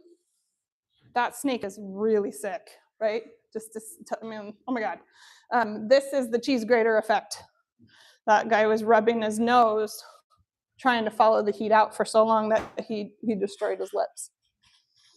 We see this all the time. This is probably the most common injury we see. These are ways to improve them. So like just covering it with foil. We actually have quite a few enclosures with screens, but we've taped the inside with the like heat duct tape that blocks heat and it sticks, that kind of stuff. But also with the convection, you'll read about this in the article. If they're locked in that box with deep substrate and they're dry, a lot of people online will say mist the enclosure to add humidity. But humidity is the water vapor suspended in the air. It's not the water on the sides of the tank. It's not the water on the floor, right? That's water. That's not humidity. And so you're soaking the substrate so that it can evaporate, but that substrate is dirty and is soaked with urine. So then what's actually evaporating past the animal that has a sensitive respiratory tract? Ammonia. So then they get scale rot because there's bacteria in their wet substrate. They get respiratory burns from the ammonia. Does that make sense? So screen tops are pretty challenging. I'm not going to go through the rest of this. These are much better. These are all links that you can click on later. Like maybe, I don't know, make this somewhere you guys can reference it from your phones when you're out in the field. If you find somebody that has a really terrible enclosure, say, here you go, give them this list. These are all readily available online that you can order. This is our website with instructions on how to build your own. So we have a couple of different designs for different types of snakes, and the ones that we have on here are the 8x3 for the big guys, because it's actually really expensive to buy an enclosure that big. We build our own. so we can't afford to buy them. But it's actually not that hard. This gives you step-by-step measurements, everything. This is that article again about why screen tops are dangerous.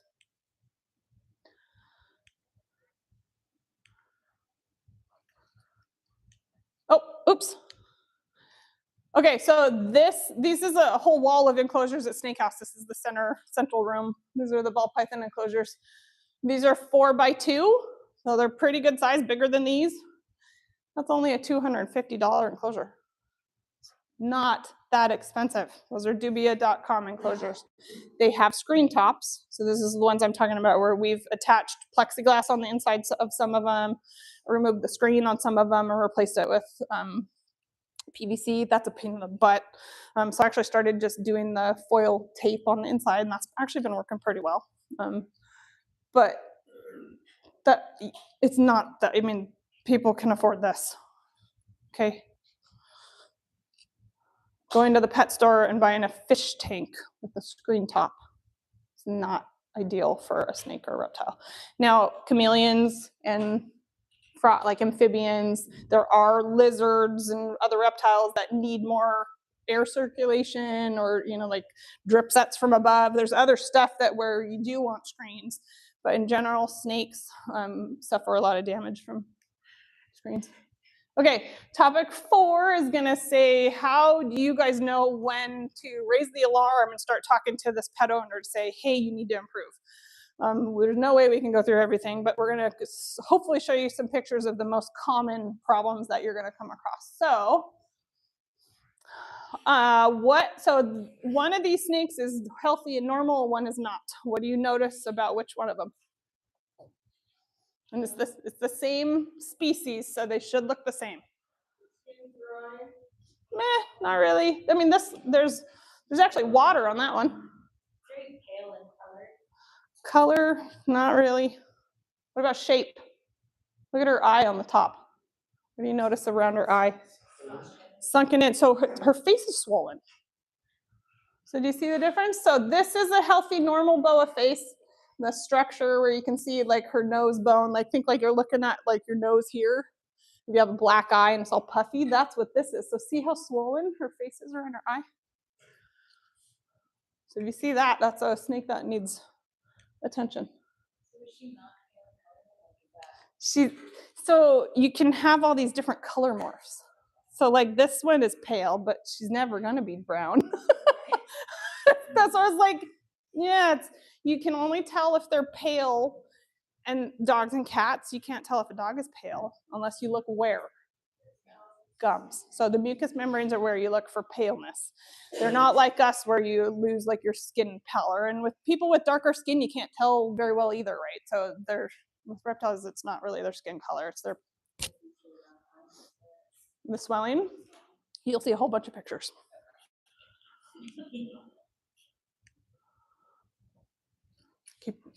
I think I keep letting this thing fall asleep is what's happening. Okay, remember one of the 5 things is clean. Wait, 5, 1, 2, 3, 4, 5, 6, or whatever, 7. So this is a snake enclosure.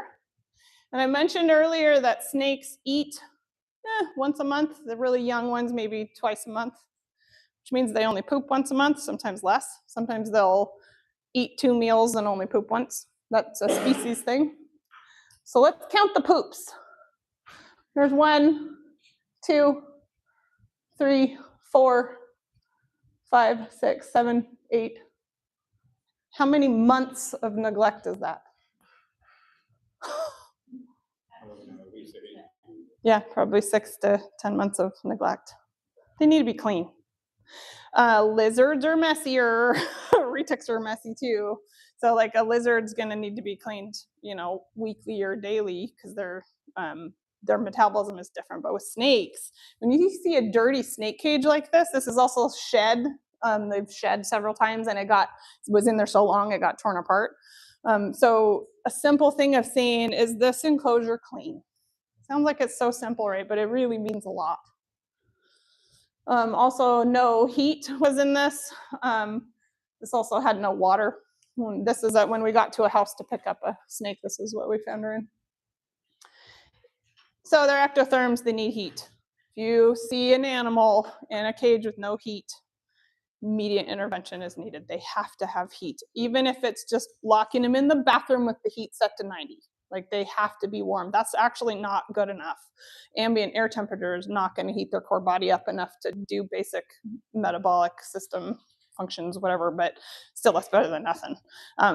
If they're really cold for a really long time, like we took in a snake that was found on the sidewalk in a box this winter, you actually have to heat them up kind of slowly because you don't want to shock them. But this is about when to intervene, right? Not how to intervene. It's to say, your snake has no heat. Where is it? Why don't you have heat? And if they give you an answer and they start fixing it, awesome. Then you've intervened and you've like said, hey, this isn't, sometimes all it is asking questions to say, that's not good enough. And the owners are gonna be like, oh crap, you're right. Okay, they'll fix it. And then check back in a week, be like, hey, did you put your heat on yet? And most of the time people just don't realize that they are subpar. Dangerous heat is different. So this is harder to identify, but a heat rock is an easy one to find. Those will burn them. Heat rocks are never okay. Reptiles sense heat differently. They sense it as their kind of whole core body temperature. They don't sense it as one focus of heat. And if they are an ectotherm, they need their whole body temperature to be at 90 degrees or whatever it is. And if it's a big animal, and they're only on this little heat rock, they're gonna hang on to it longer because they're cold. That spot's gonna burn. That's not good enough. They have to have a broader heat source like the sun, right? So you have heat lamps for that. This is a heater that you would use for floor heat, but some of them will get too hot and will burn. I've seen them crack glass. And so these need to be ran by a thermostat. This is an example of an enclosure that has one thermostat running heat for all 8 of these enclosures. This can be dangerous for a variety of reasons. If you're running the heater with a thermostat down here, it's going to be too hot up here and it's going to burn it and catch on fire. These are, again, not something you can see right away, but if you see a really old, dirty, crusty heat lamp, maybe ask the owner, have you checked the wires in that thing? You might be saving the owner's life. This is a fire hazard. You see how corroded these are? So we take ours apart once in a while and we look at where the wires are attached and we clean them and replace them if they're corroded, because they're in a humid environment, like it's gonna go bad. And then do you know why some of these have these ceramic tops? So a heat lamp for like a chicken coop doesn't have the ceramic top, or some of them do, some of them don't. Like a normal light fixture might be plastic. Heat lamps are ceramic because they'll melt, they'll burn. They're really hot. What does that mean if the animal touches it? It's gonna burn them fast. And so if heat rises, they're trying to follow the heat out the screen top and they get out and they sit on the heat lamp, they're gonna burn through their belly real fast. So those need to be covered. So you should have a cage around them. Okay, body condition scoring is how to tell if they're too thin or too fat. We use 1 out of 9, so a 5 out of 9 is perfect. 1 is emaciated, almost not capable of continuing on. 9 is morbidly obese. This kiddo, you can see how he's also dehydrated. His skin is really wrinkly, but you can see his spine poking through. You can see he's got no, this is so inappropriate, I'm gonna say it anyways, but we call it head boob. You'll never forget that, right? But see, this is healthy where they've got the fat pads on top of their head. The same with dogs. Like if you see a dog with like a masticatory muscle degeneration, they'll have like a caved in forehead kind of thing. So that's not what this is. This is starving. And if he eats once a month, how long has this been since this snake has eaten? Probably a year to get that skinny. This is the same snake 1 year later. So amazing to go from a 1 out of 9 to, he's kind of fat there actually. He's probably a 6 out of 9 there. They can recover. You just have to ask the right questions and encourage people to do better. especially if they're cold. So their metabolism is driven by temperature. So they just kind of shut down and hide. And one of the snakes I got from animal control a couple years ago was found floating in a bucket of water in an abandoned house. He's doing great. That's what I'm talking about, where these adaptations mean they can survive horrendous neglect. So it's a superpower, but it's also terribly sad. Body condition score in lizards, same thing. This guy's healthy, this guy's a 1 out of 9. You see the difference? So picture, even in people, just because it's a lizard or a snake doesn't mean all the same things apply. So like they should have muscles. They should have some pudge on the ribs. They should have thighs. And if you're lucky enough to be looking at an animal with a tail, there should be meat on the tail. Like the tail is somewhere where they will actually store fat in some of these animals.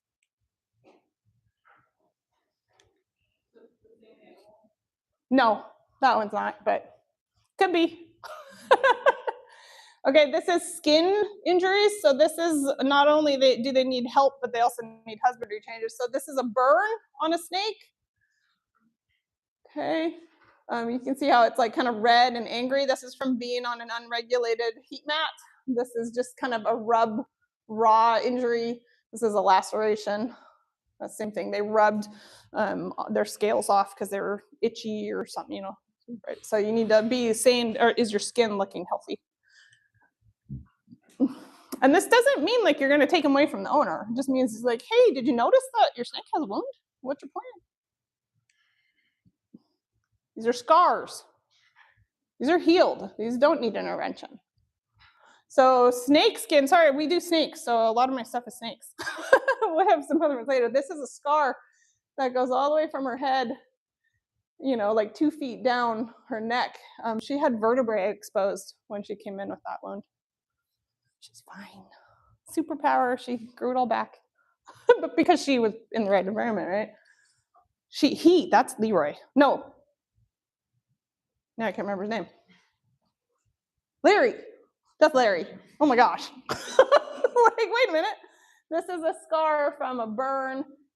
In snakes, when they get an injury, they sort of lose their scales and their color kind of becomes like kind of a rubbery texture. Unless we have a technique for healing in snakes that, again, is a whole nother lecture. You can read about it online, that this kiddo underwent. That's why she doesn't have the big gnarly scars that those guys do. So eyes are important. Again, that first slide of the boa with the Slowoan face, her eye position with her face was kind of the cue. So eyes are the window to the soul. Look at your animal's eyes. Which one of these needs a vet visit? Because they don't all need it.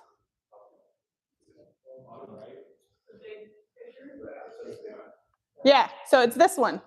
This is what tells you that. So this is asymmetrical, right? So she's swollen, it's swollen just like the boa sticking out. So this is a subspectacle abscess. So this under the spectacle, they got some crud stuck, some fluid, and it turns into a pocket. There's nowhere to go. So we ended up doing a variety of surgical procedures to fix that. That's really common. This is a cataract. That snake's like 20 years old. That's an olive python. That's super old. So he just needs his reading glasses. The key on that you can't see is that both eyes are exactly the same. This is a snake in blue. That's why we call it blue. See the blue color to her eyes. 3 days later, her eyes will be the same color again. She also is a really big old snake that eats really big food. So her flabby cheeks are because she opens her mouth so wide to eat, or they're just stretched out. So that's not dehydration.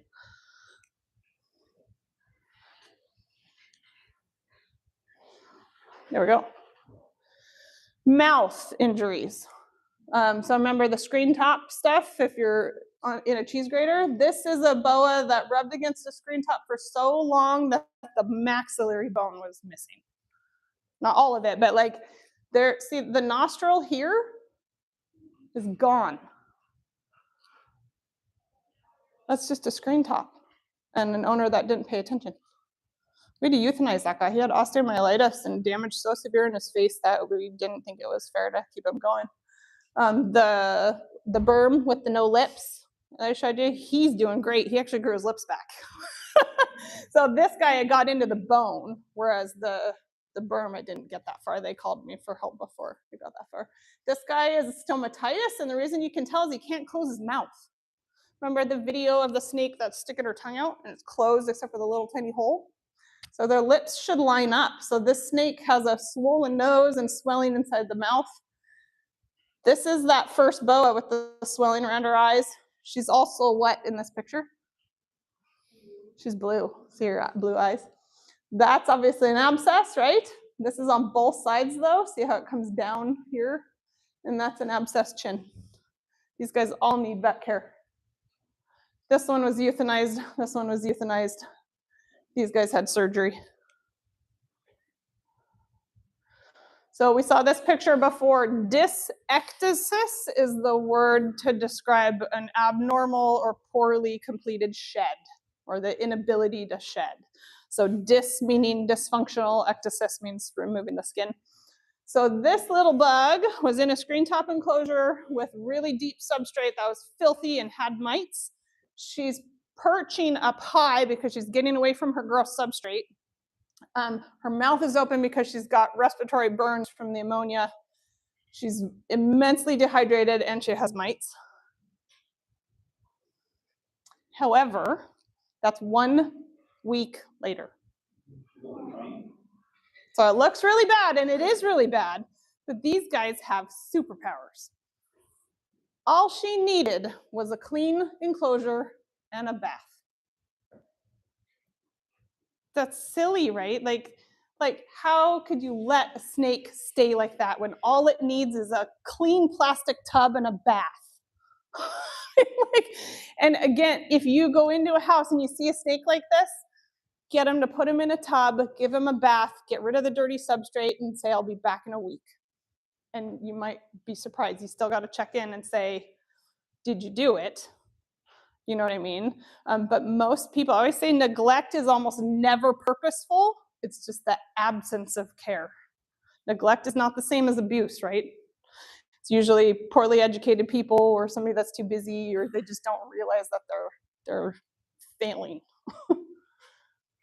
I think this is one of the, I think this is an animal control kiddo. So he's got a retained shed, right?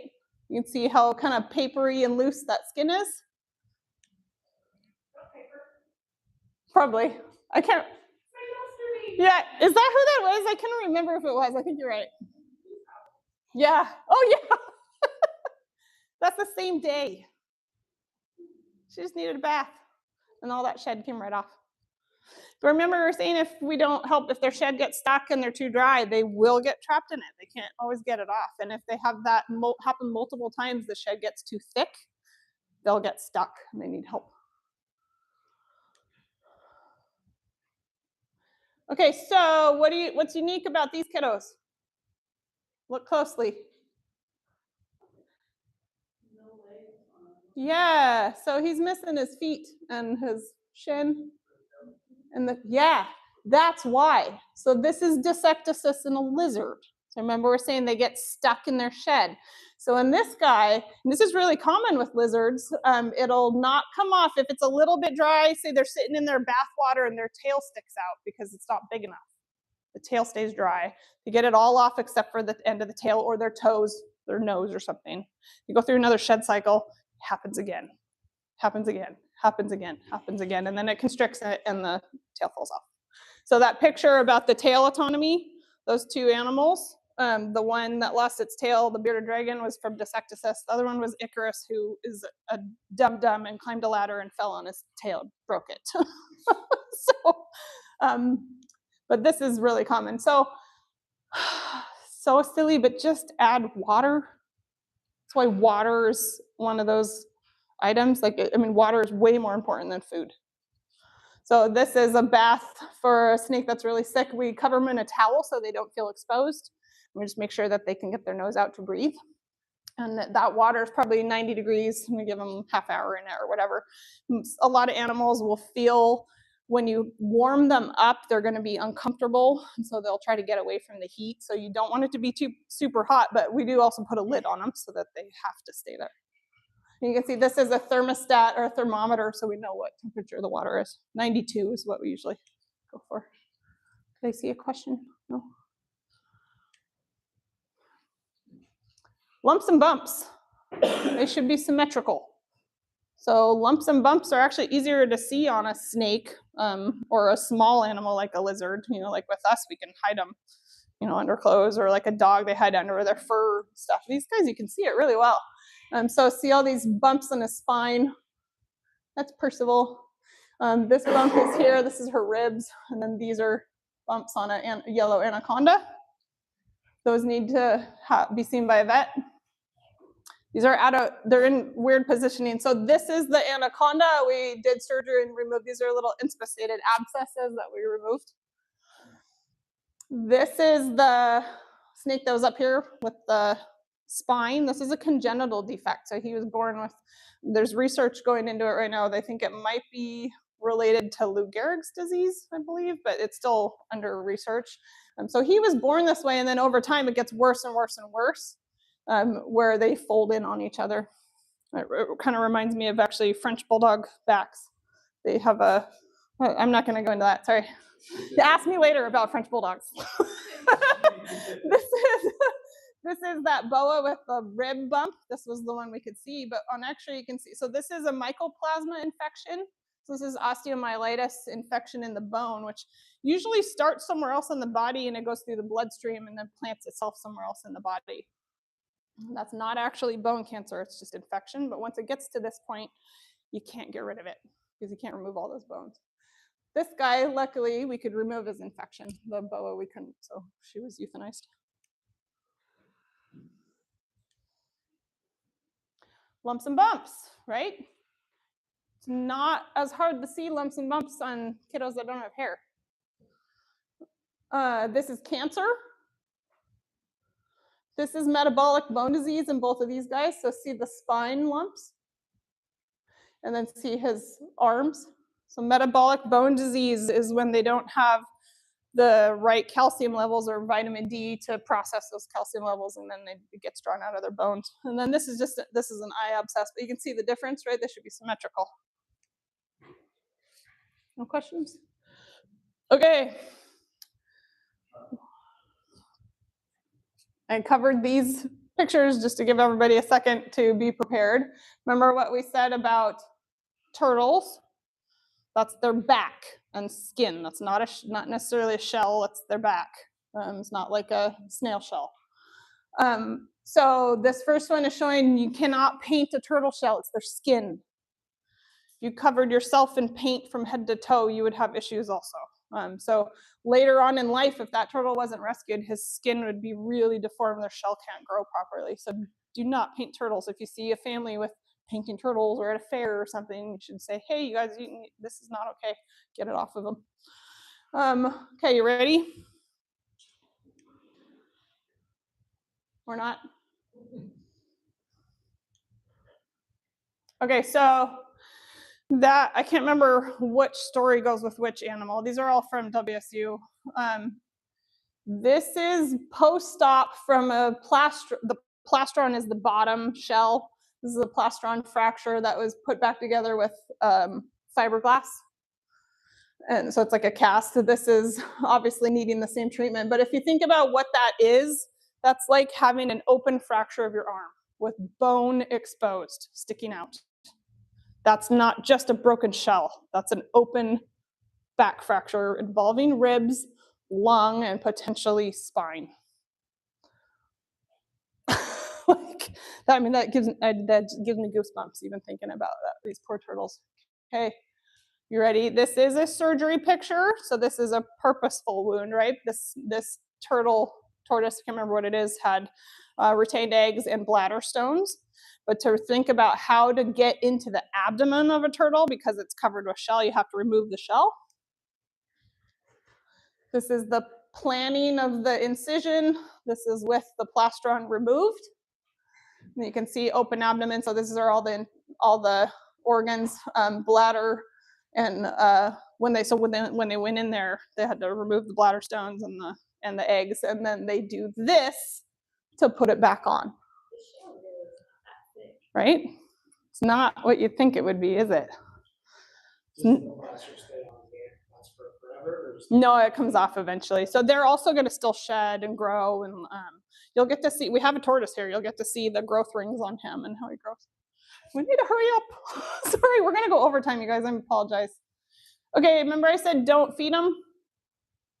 Snakes specifically. So this is a yellow anaconda, and you think like the big, bad, scary anaconda. That's like what everybody's scared of. Super tough, amazing predator. So that's Toad. He came to us. That's the same snake that had the abscesses removed, actually. He came to us because of live food injuries. So these guys are habituated, not domesticated. They're locked in a box. They have vibrations all around them that's scaring them. They're too cold to function. If they're going to eat, they need to be warm and well hydrated. This owner put a live rat in with this big bad anaconda and left it there for 3 days. And this is what he found when he came back.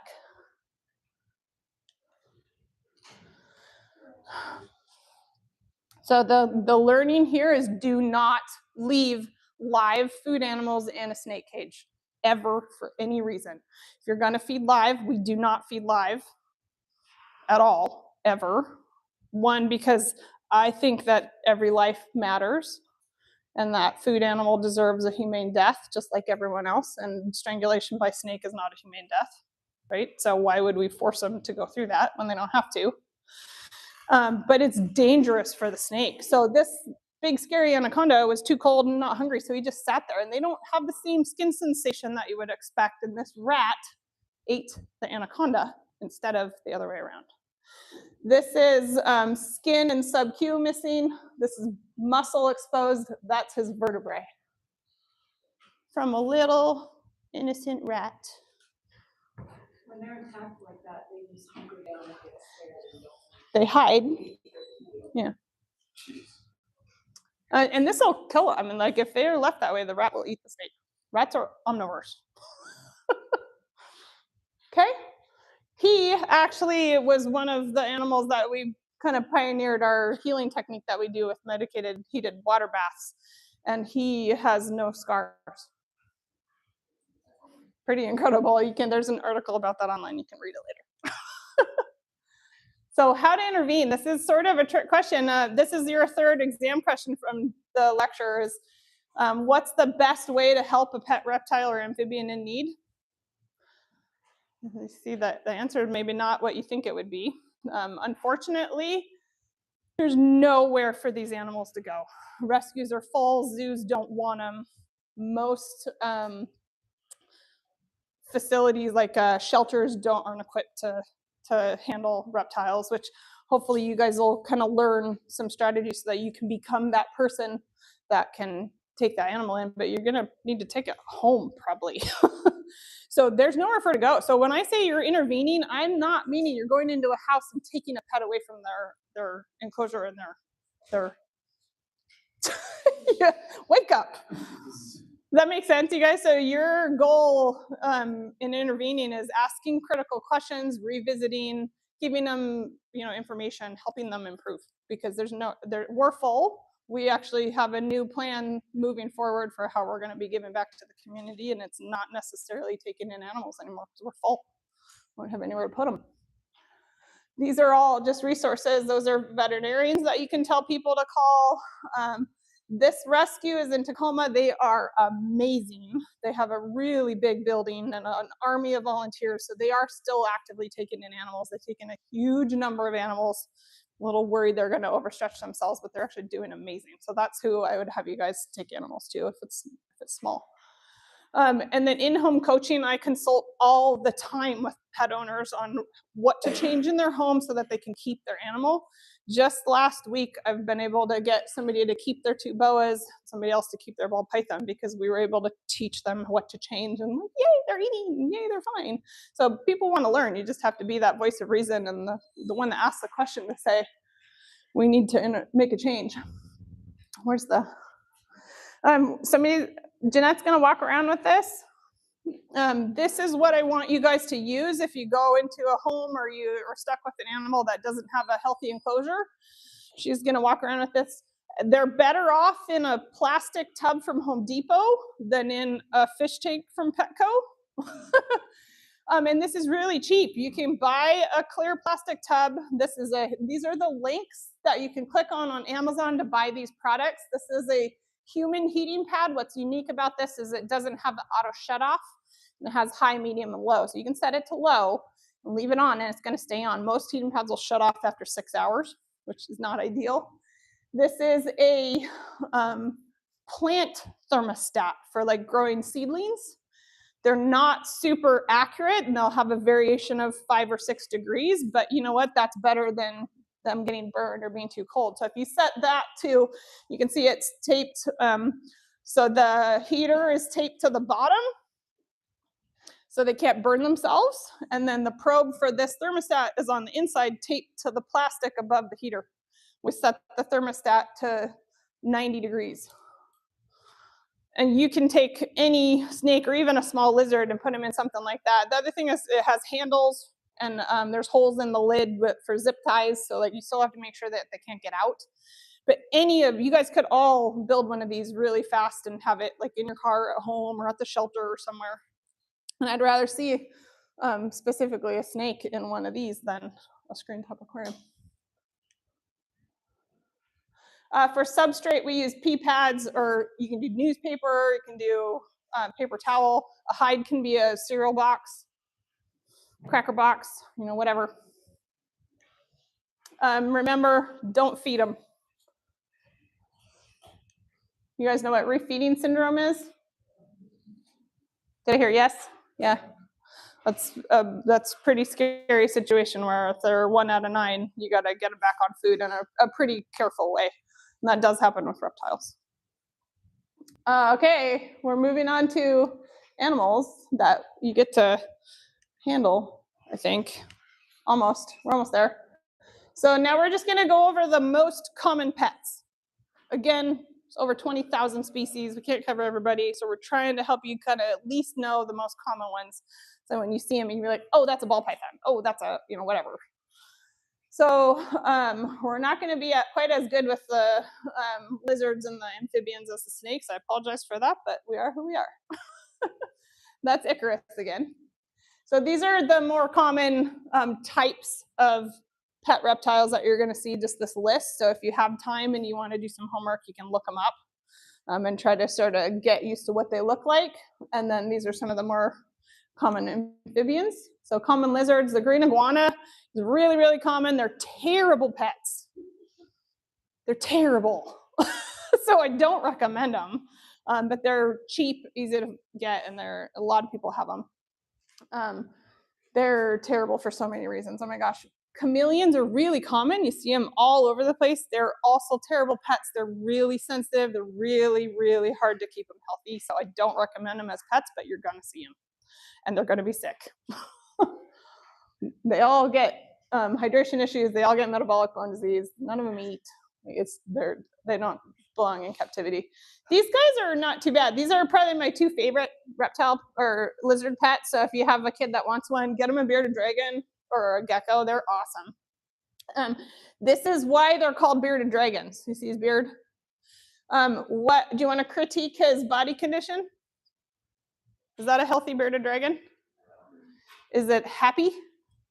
No. So he's a body condition score of probably a 2, and he's incredibly stressed out. That's why his beard is black. So happy dragon isn't going to have the beard. They'll go dark if you're like spooking them or they're like showing off kind of stuff. But he's really sick. Leopard geckos are pretty common. They're really cool. That's a savanna monitor. That's another one that is actually really cheap to buy. And they don't live long in captivity because they don't get fed properly in the wild. They're insectivores. And then we feed them meat or dog food or whatever, and that it messes up their metabolism. Most savanna monitors only live 3 to 5 years in captivity, and they should be able to live 10 to 15. So they're super cheap though, so people are going to end up with these and have no clue what they're doing, and they're going to really not do well. This is an Ackie monitor. blue tongue skink, they're really cool, but they're a little bit harder to deal with. Their bites really hurt. Crested geckos, they're so cool looking.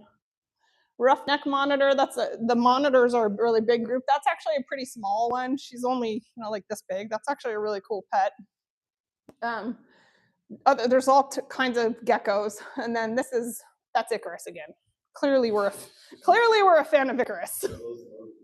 No, that was gonna be the next question. Good job. I was gonna say, who here needs help?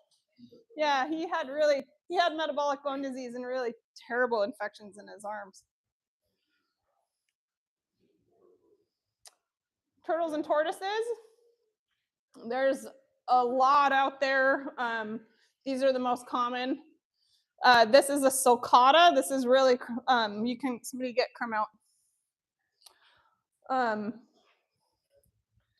So sulcatas or African spur-thigh tortoise. They are the 3rd largest tortoise in the world. They should not be pets, but they're cheap to breed and cheap to buy. You go to an expo, you're going to find a bucket of 30 of them for sale. And when they're little, they're like this. So Crumb is the one on the top. This is Morsel, who has since passed away. We miss him. He was like 60 years old. Yeah, isn't that funny? So we had Morsel first, and then the Crumb was found walking down the highway in Pullman, and he was this big. And so this, how many years have we had him? Does it say on there? No. 2021. So he was found in 2021, and he was this big. That's 4 years of growth. What year is it? 5 years? Anyways, they grow really fast. You said that there's growth rings. What are they? And so you can see the layers. It's like a tree. So they grow rings. You can't see them as well on him right now, but they'll be white in the seams. So this is where he's growing. And so if you paint over this, they can't do that.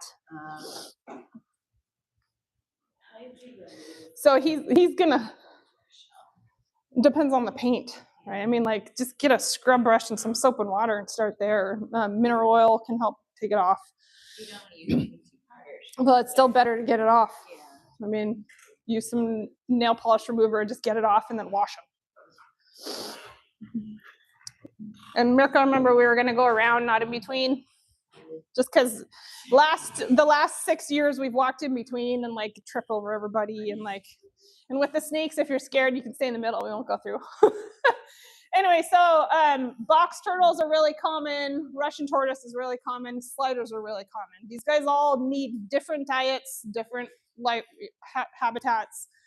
So you're not going to remember who's who or what they need, but your owner should. So again, you're there to ask questions and help them find the answers. And if they have a great explanation for whatever you're seeing, they're like, okay, cool, good job. What do you see wrong with Morsel?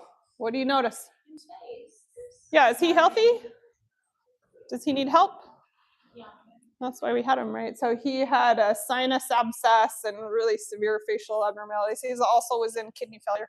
Can you see to the turtle, like, is there like a big sign of it? Not really. It's really hard to tell, and you have to get blood. And to get blood out of a tortoise that size, you have to knock them out. Because they look at how Crumb is. He's got all of his arms in, and like to trim Crumb's beak. Actually, you guys should look at Crumb's face closely because we are working on a malocclusion. Did you notice that? Where we've been trimming his beak every week for a while now, and he's actually starting to let us do it. But they're so strong that you can't pull their head out. If you try to hold their arms, they're going to pinch your finger and get you trapped. So to draw blood on these guys, you have to do anesthesia. Okay. Do you want to get Icarus out? So you get to meet Icarus. He's an absolute train wreck. It's a little embarrassing how much of a train wreck he is. Like, here we are, vets and rescuers and da-da-da. We have this Tega who's got just so many problems, but whatever, we love him. He is what he is. This is an example of how he broke his tail. He fell on it and broke it. This is him with his bandage as his tail was growing back, and you'll see it's kind of trying to grow back. He always gets his nose plugged, so we have to flush his nose. but he lets us do it awake. He'll open his mouth for us and we can flush saline. This is him in surgery. So last year he ate so much of his substrate, he got a intestinal blockage and almost died. We were in surgery at Snake House with him for 7 hours. I honestly still don't think he's probably gonna live very long, just because like, how is this even possible? He's amazing, right? Like, oh my God, I love him so much. And he's good icky, right? He like, I will hug him and like tuck his head under my chin, and like he's so good. But if he's out in his grass yard, he will attack you. So we have him because he's a jerk at times. But in artificial lighting, he's actually, and that was when he was 2. He's like 8 years old now. Anyway, so. Was he named first before he fell? His wings melted. Yeah. No, it was a fluke. That's pretty funny. Yeah, it was. I know. This was preordained. The day he was named. This also shows you, this is a Doppler listening to his heartbeat. So listening, you can't listen with the stethoscope very well because their skin is so thick. So there's a variety of things we have to do differently with reptiles to be able to monitor them under anesthesia. So he's still with us. That surgery was probably 2 years ago now. We feed him a special food because he had an enterotomy into a gastrotomy incision, and I think 7 or 8 enterotomy sites all the way down to remove. There's so much, and like, you dum what the hell? So he's not allowed to have substrate anymore, which is against everything you read with tegus because they like to dig. But hell no, I'm not giving him his substrate back. He ate so much of it that he was full, and we had to do multiple openings into his intestines. On top of that, we found areas that were almost about to rupture that we had to repair. He was still eating, still climbing and running around. What a guy. What the heck? So that's what I'm saying, when like these guys have an amazing ability to survive trauma and injury and illness. And sometimes when you find the problem, they've been sick for a long time. Like, we had no idea that he was doing that. Okay, snakes. Oh, amphibians, I forgot. These are just some of the common amphibians. This is the biggest group, right? They're one of the biggest groups. There's so many, we can't even go into it, but axolotls, salamanders. Amphibians are kind of a tough group because we do have amphibians that live wild up here. And there are a couple of lizard species. So that's a tough one. But again, you're going to have to rely on your owners. You say, what is this? What do you feed it? What's your care routine? And they should have intelligent answers. Or if they don't know, you say, let's find out. Okay.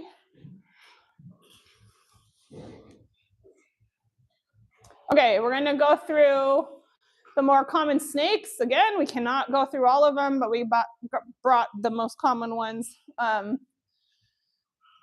Remember the venomous, we're not covering them, but there's a difference between rear and front fang. They're all illegal. The front fangs are all illegal. Isn't that cool? Really? Sure. But it's a rear fang, right? So you gotta get your finger in your mouth all the way to the back and chew on you, so I mean, it's really not what you think.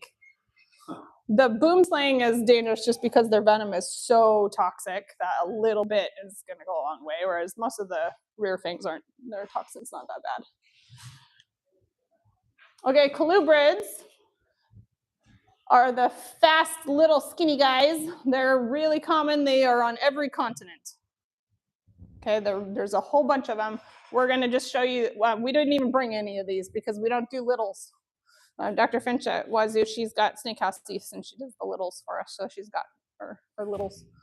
The pythons are from Asia, Australia, Papua New Guinea, so they're a different part of the world. Boas are from the Americas.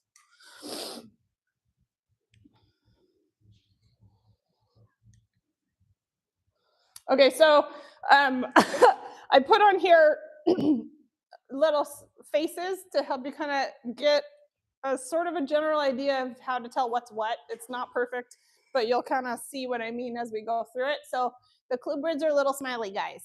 So if you look at their, like he's kind of a smiley little guy. You know, like he doesn't look angry, he doesn't look scared, he's just kind of there doing his thing.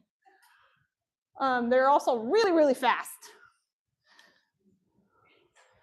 So we're gonna compare them to dog breeds so that you can remember what that snake is. If you can tell what it is, you can say, oh, that's a lab.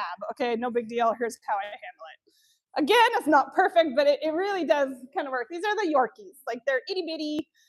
I mean, even if they bite you, you're hardly gonna notice, like they're harmless, they're itty bitty. King snakes, they're angry face. They do, they look angry. So if you look at the face and it looks like it's scowling at you, it's probably a king snake. So see the difference though in the face structure? He looks like he's mad.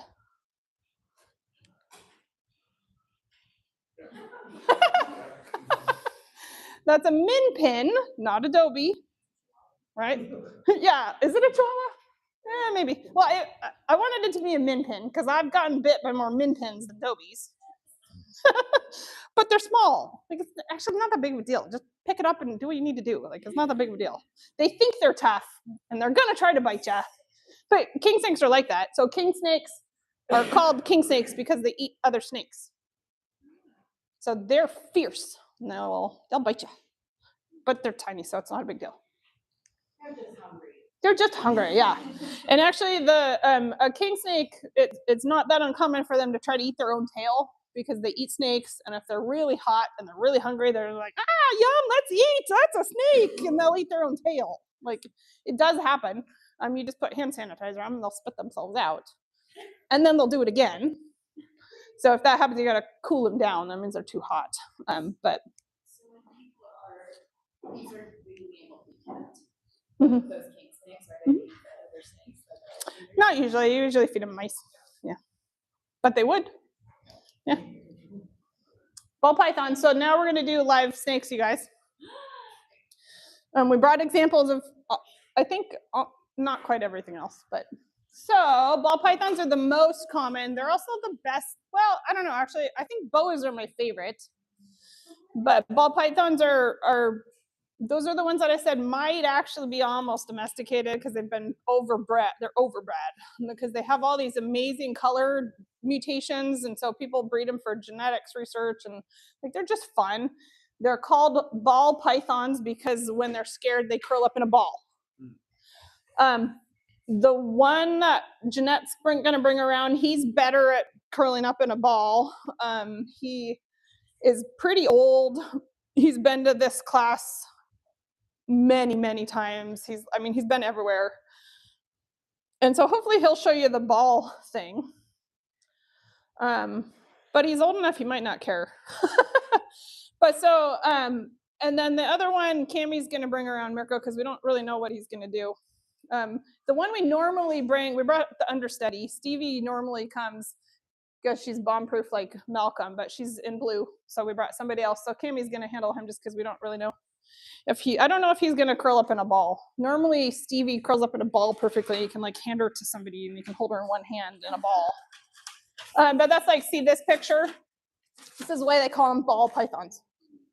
So when we're catching oh, there you go, it's kind of in a ball. So see what he's doing? She scared him. See what he does? He's tightening down and he's tucking his head in. So that's a ball python. And if you have a scared ball python, we literally just cover them with your hand and they'll just get tighter in a ball. Oh, good. I'm glad he's doing it. Okay, so this is E.T. What? E.T.? No, I really do mean it, though. Look at the markings. They've got E.T. on their side. Isn't that cool? He's got E.T. See that? What the heck? This one. So these other ones are different color morphs, though. So the color morphs can be tricky. We brought is it Ronnie? Which so many snakes? I don't remember who's who. We brought Ronnie because he's a leucistic, so he doesn't have ET on him. So he's a little trickier, but these guys are bulky. They're kind of short, like a big old ball python might be 6 feet. But they're thick, okay?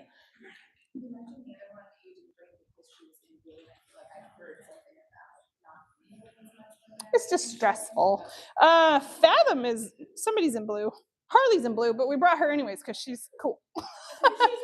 When they're really deep in blue, they can't see well, and like they're using their energy to grow that skin, so you kind of don't want to stress them out.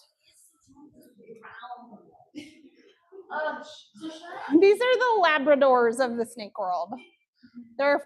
They're pretty easy to handle. All they do is hide. They're slow. Some will bite, but they're less likely to bite. Like these are the ones for your kids to get, or like this is a good one to learn on. We do have a bunch at Snake House that are not that great because it does happen, but in general, they're the labs. Also, do you see I have this triangle here? That's part of the identification. So if you look at their head, see how he's got a solid triangle. So pay attention to that for later. See, this is a pale triangle. So looking at the snake's head badge is helpful. So a bunch of these are going to show the head badge. See, this one has a solid color of triangle. They have a color stripe that goes through the eye. The rest is just a solid one color triangle. Okay?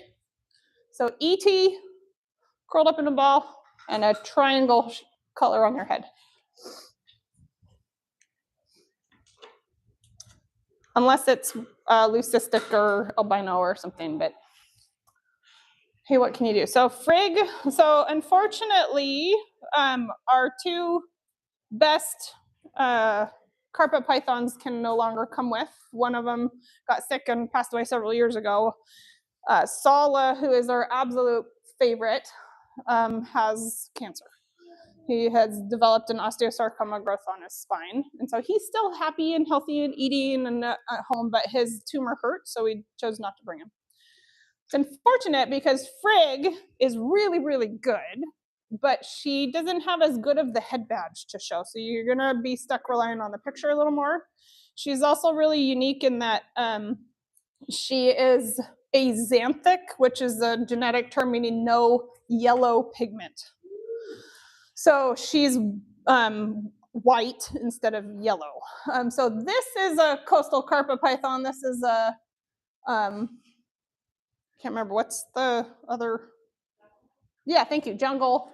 But see how the yellow and black. And then their head badge is a skull and crossbones. So look at Sala's perfect, isn't that cool? But this one kind of is a skull and crossbones. Look at this one. Can you see the skull and crossbones? That's very characteristic of a carpet. I can't see that one because of the glare. Frigg she used to have more of a skull and crossbones, and she still kind of has it. But carpet pythons are from Australia. Some of them are found in Papua New Guinea near there. They're very, very different. They're, just like everything in Australia, they're long and thin, and they're adapted to temperature extremes. So the carpet pythons are going to be really, really long but skinny, whereas the ball pythons are short and fat. Okay? These are the bird dogs of the world. So not only are they going to eat birds, like that's actually real. They'll perch, they're arboreal, they'll be in a tree and they will catch birds. So literally the bird dogs. But the behavior of a bird dog, like you think of them, they can be really wicked fast and high energy, but they're going to stop and point. And they're going to focus. And they're going to track their bird or whatever it is. And then they're going to go when so that's a carpet python. So they're actually really, really smart. They're one of my favorite snakes. But when they do choose to go, they're going to go really fast. And they're arboreal, so they like to climb. Okay. You can get ash out. Blood pythons are not as common. These guys are really cantankerous. They're pretty crabby. In the wild, they'll go into a hide and not come out for weeks to months. Even in captivity too, like we never see Ash. Like she's just in her hide all the time. They also only poop maybe 3 times a year. Like everything about a blood python is slow and quiet and hiding.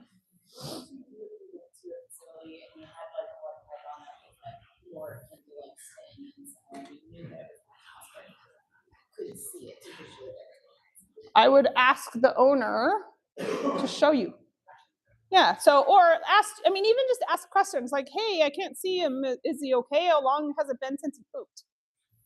See what they say. And if it's a blood python, it might be 3 months. How heavy is that? You guys can feel her.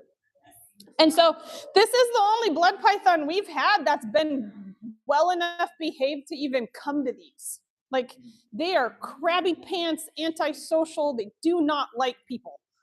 So they're not great pets. I don't recommend this one, but they are getting more common, so you're going to see more of them. But look at her body shape. Compare her to Sala. These are both pythons, but very different. This is from Malaysia. This is from Australia. So we call them the slugs. They're shaped like a slug. They're slow like a slug. They're really slow.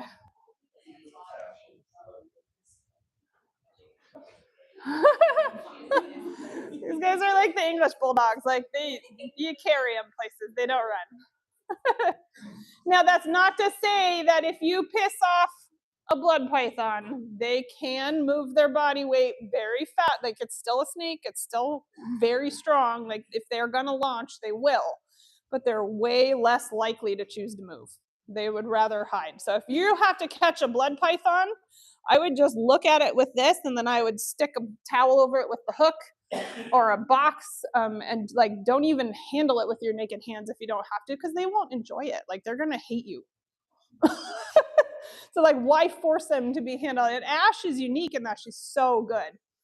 So don't take her behavior as a typical blood python personality. Okay, the giants. Which snake is the longest snake in the world? Longest. The reticulated python. Who's the heaviest? No, the anaconda, because it's in water, right? So the water supports their body weight. But you almost never see them in captivity. I mean, they're more common now, and we do have 3 of them, but their behavior is way different. They're a lot more difficult to handle. We don't even bring any of ours because they're butt heads. So these are the 2 giants that you're going to see. The Burmese is the 3rd for size. Retic is the longest, anaconda is the heaviest, Burms are second in both weight and length. So again, head badge is what we're talking about. So they all have, so there are a few, this is Fathom, right? Hi, Fathom. Wait till you see how long she is. This is a reticulated python. And have you guys, I haven't even said it, have you guys noticed what Cammie does when she gets these out? She touches them with the hook first. She's giving them a second. You see how long it takes her to get these out? And these are our best snakes. So we're being polite. We open the door. We wake them up. We don't stick our hand in right away. We say, hello, do you know where you are? It's time to come out and be handled. So this is a reticulated python. Remember, longest snake in the world. This is a teenager. She is small. Wait till you see Jade. We also have another small, you should do Ori first so you can hand her to Jeanette. Jeanette's going to bring a Burmese python around. This is a retic. Jeanette's bringing a Burm. Cammie's going to bring a really small retic. So she's probably middle. So the head badge on these, a Burmese python, remember what we said about a ball python head? What? The triangle. Color triangle is solid, and you just have the eye stripe. The Burms have a V. So their color stripe is still there, it goes through their eye, but see the V? So even on the albinos, you'll see the V. You just have to look harder. The retics have a stripe. So look at Fathom when she comes by, and look at, this is Oriana. This is an albino Burm. And when Jeanette brings her by, you can see it's a pale pinkish yellow V. You guys see the pink V? Okay. That's the quickest way to tell a retic or a Burm is look at the head badge. If it's a V, it's a Burm. If it's a single narrow pencil stripe, see how narrow this stripe is? That's a retic. Now, if it's a color morph that doesn't have any markings, which do exist, then you have to be thinking about kind of their body structure, their size. There's other ways to tell. Does he have a stripe? His stripe is white. This is a retic. This guy, Perseus, was Are you noticing the names? We name the retics after gods. So Perseus is an albino, so his stripe is white, but it's still there. And it's narrow, right? It's not a big V. Perseus, his owner, bless his heart, he absolutely adored him and loved him, had an amazing enclosure for him, but he didn't realize that his food was too small. He was feeding him a small rat. He's, I think he's probably the same age as Fathom, actually. So he was underfed. So that's why he didn't grow. But he's actually old. If you look at him, you'll see his head is kind of big for his body, whereas Fathom's head sort of fits her. Also, the structure, so if they don't have the stripe, a berm is going to be more like the slugs and the ball pythons where they're bulkier, versus the retics are more like the carpets where they're kind of pointy and slender. So see how narrow the nose is versus the square nose? You see the difference? And so if you think about how long and narrow she is, she's more like the carpet, right? That's the retic. Okay, you can hold her out still for a minute. So the V versus just the stripe.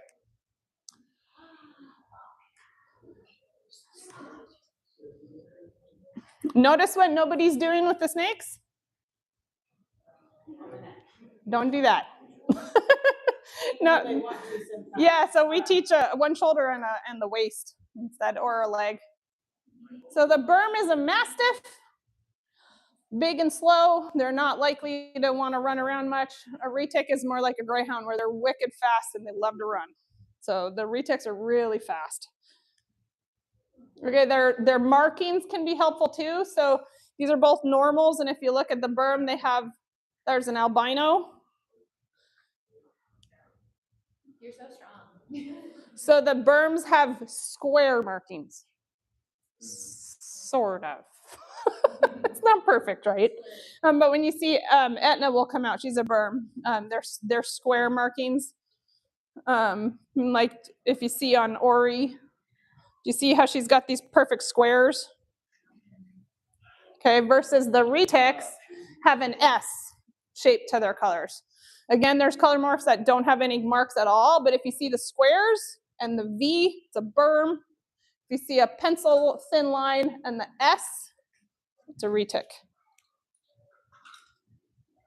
Again, remember these behaviors, these dog breeds. An English Mastiff can move if it has to, but it's probably going to choose not to. That's a berm. A retic is going to run circles around you.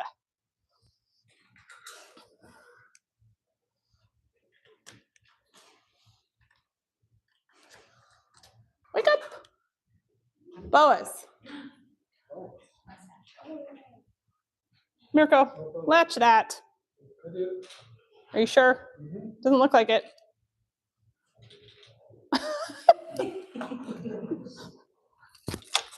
Oh, Make sure they're contained. Oh, thanks for that instructive demonstration. Okay, boas have mustaches. Just so silly. But and this is not all boas, we're just talking about common boas and red tails. There's a whole bunch of other kinds of boas. An anaconda is a boa, technically. So we just don't have time to cover them all. But the common boas and the red tails have a mustache. Isn't that funny? They got a mustache. This one, you kind of can't see it, but that's really common. Even the albinos are going to have a mustache. It's just like Oriana, though, where it's pink or it's pale. You have to look closely for it, but it'll be there. And then we call these saddles. So they have saddles. So this looks like a saddle that's across its back, right? Okay, saddle, saddle. And so this is a really classic, common, normal boa. You see her mustache? This is epic. That picture of the boa with the swollen face, that was kind of a tricky picture. This is her. Notice that it's gone. So she's, yeah.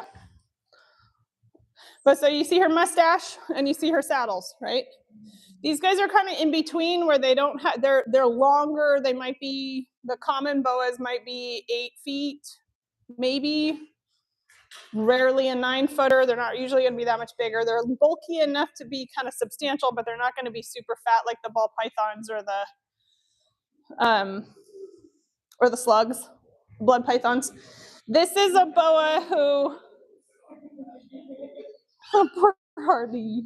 So Harley is in blue, but she's a different color morph, so it's harder to tell. You can tell her blue just because she's a little pink on her belly. See how she's kind of chalky, kind of. I don't know if you can see it on here. So she's got fluid between the two layers of skin. That's why it looks kind of blurry. But she has a mustache. It's just kind of faint. It's hard to see. This is a Hog Island boa, which is a very specific locality. It's a really small island. So these guys are really unique. But if you look closely, she does have saddles. They're just harder to see. She's wiggly. So see, here's a saddle. See this? Here's a saddle, saddle, saddle. Okay. And she's a super big specimen for these guys. Yeah, this is the biggest Hog Island we've ever seen. They're supposed to be a dwarf. She also has a whole bunch of scars, you guys. So turn around. See, this is a scar. There's one on her tail. There's one up here. So she's got some pretty substantial scars. Well, when we got to the house to rescue her, the owner was afraid of her and wouldn't touch her. And I just reached in and picked her up, and she's like our best snake. She goes to all of our classes. It is sad. Do they shed out her scars? Not if they're full thickness.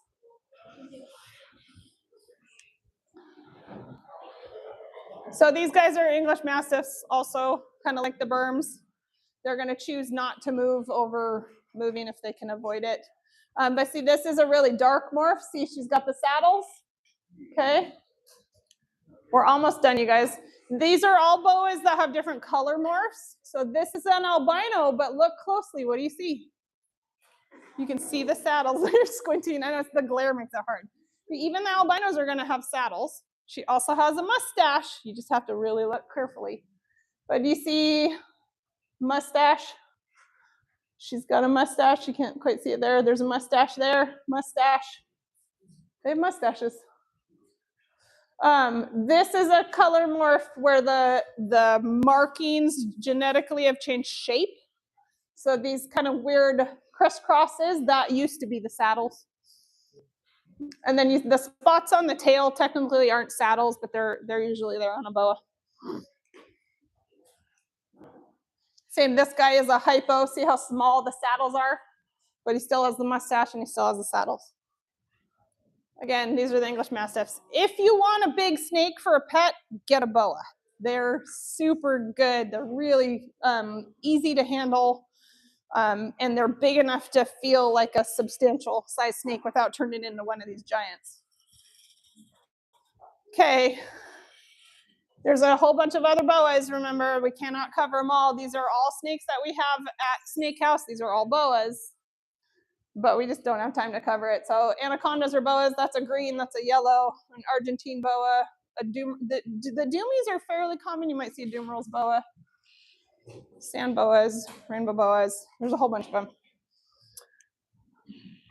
Okay. You guys ready for the big guys? Okay, you guys, if you have to go, we're way over time. So if you have to go, you can. No hard feelings, but you're going to miss out on the coolest ones. So the giants, both of these snakes are almost, well, so the Burm Etna this is last year, by the way. This is class in here last year. In case anybody wants this before we go, we're going to just leave it on that. So Etna is 84 pounds. She's the biggest Burm that we have. She is very heavy and bulky, but she's not nowhere near as long as Jade. If you have 4 of you together, you might be able to hold her up. We all held her up here last year. I'm tired. I'm sick of holding her up. Have fun. If you're going to handle a giant or any snake, just like a dog, we avoid the face. It's just rude. You don't come up to somebody and do this, right? You wouldn't do that to a dog or a cat either. Or when you do, then it's like, ugh. Snakes don't like it either, and they also don't like their tail touched. So avoid the head, avoid the tail. They are really heavy. If you have a bad back, be prepared. We're going to have 1 or 2 of us with each giant. We'll get Etna out first. She's a Burm, so she's a Mastiff. She's really slow. She's not going to run off. Jade is a retic. She's 130 pounds and probably 20 feet long. She's too big for us to pick up. We might be able to talk her into climbing over the desks.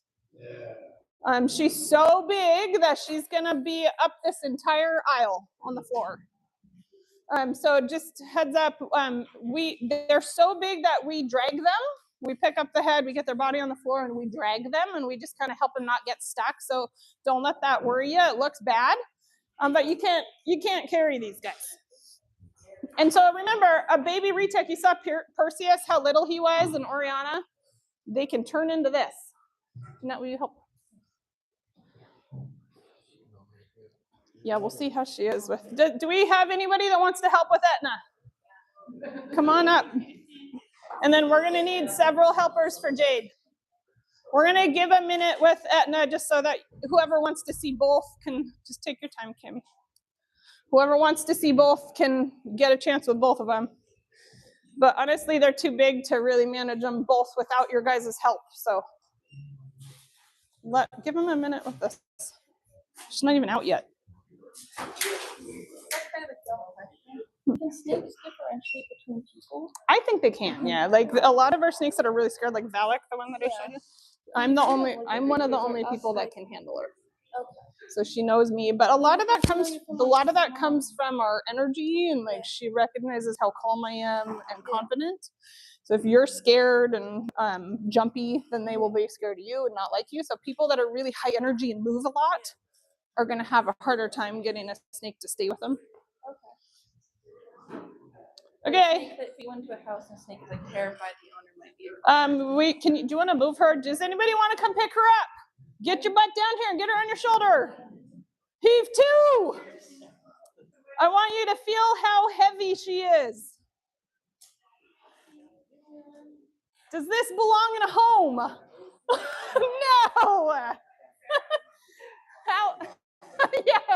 How small is this when it comes out of the egg? Right? So people buy them and don't know what it is. So everybody walk. Cammie, you're gonna stay with them. Everybody go that way. We're gonna get Jade out over here. She's great. I highly recommend you guys feel their skin, really feel how they are. If you're comfortable with it, I want you to get a shoulder under her, so you can really appreciate the sheer size of these guys. Okay, who's helping us with Jade? You guys are here? Yeah. We're gonna need more than that, probably. So she is so heavy that we probably aren't gonna pick her up. I mean, you can try. No. But she's 20 feet long, so like we'll get her head out and don't overbend her, set her down. Just set her down and let her move. Most of the time we pull her out and steer her. Look at her colors. You want to help, Mirko, if you want to help direct her that way, I'll kind of tickle her. She's gurgling a little bit. Is that what that is? Yeah. Mirko's just going to kind of steer her. Once she's out all the way, then you guys can attempt to pick her up.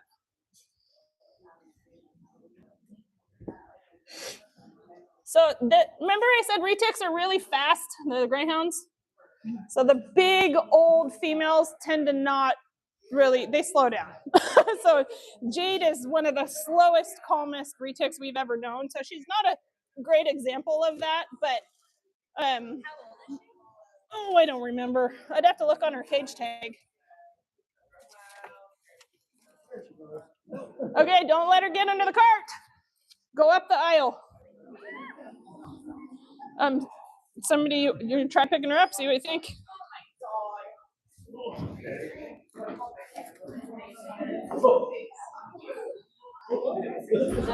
I'm gonna.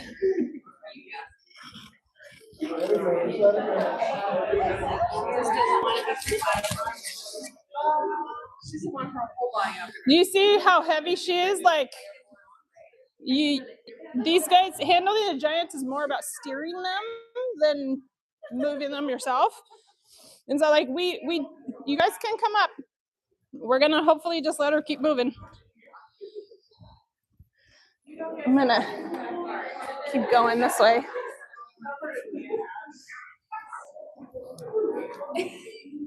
Anybody else want to try? Come get a handful. That's okay. She's not used to it. I'm gonna just keep her head, Mirko. You don't have to hold her. Set her down if she's too heavy. Do not drop her, so set her down before you're tired. Mirka, set her down. Anybody else want to get an armful? We're setting her down again. She's too heavy for this, you guys. Everybody set her down. Good girl, Jade. Most of the time, we just open her door and we tell her, like, kind of point her in the right direction and we drag her. So you get the idea of how hard it is to really pick these up.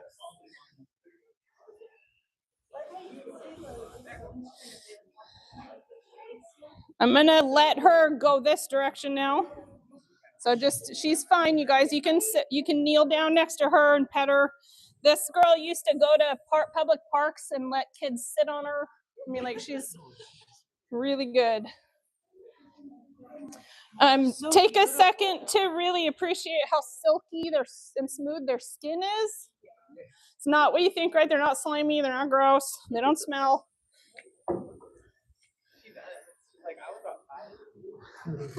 We're gonna go this way again. And then, like, oh, I stepped on her tail. And then you see, like, how malleable she's got some fat under the skin. Here's her spine. You can see the muscles on either side of the spine.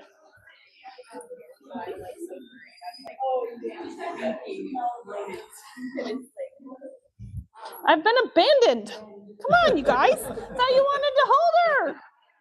Do you want to try steering her a little bit? No, you don't have to.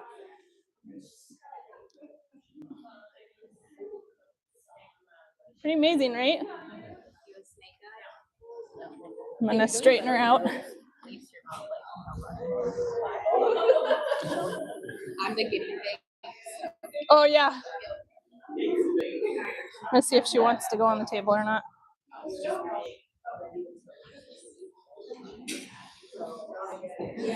Do you see what I mean when I say, like, how does she know if her butt's safe? Like, it's so long, so that's why when they are feeling vulnerable, they'll curl up and hide. Yeah, it's like in the other room, yeah. And if you think about it, like, for Fathom, she's not this big, but she is long for her girth, right? So she's gonna feel the same way. Look away. I don't think she's gonna do it. She's just breathing. She's just big and just moves a lot of air. Yeah. She's got some bubbles in her, she's got some spit coming out of her nose, but. Are you guys okay over there with Etna? Yeah. Jeanette, will you stay with Tammy in case she needs help?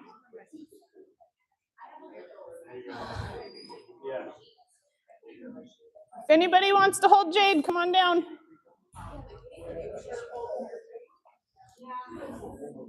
So this is the only retic we have that would just sit here. That's why she's here. Lilith, if anybody was here last year, some of yeah, she's all over the place, but she weighs like 50 pounds less than her, so it's doable. But I can't resist when I'm handling them. Like, I always end up patting them, and I love squeezing their little sides, and like, they're just so soft and so beautiful. Like, I mean, it's amazing to me that people would think they're gross, and if somebody thinks a snake is gross, it means they've never touched one. Yeah. You know? Oh. Yeah, go for it. You're gonna want to stand up. Get your feet under you. Oh. I'm just gonna help steer in case she. So when you're holding the neck, she's gonna be scared and she's gonna back up. So open hand, and then she'll, yep.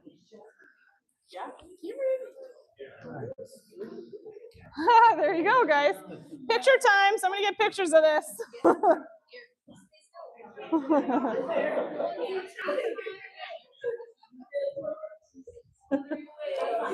She's so awesome.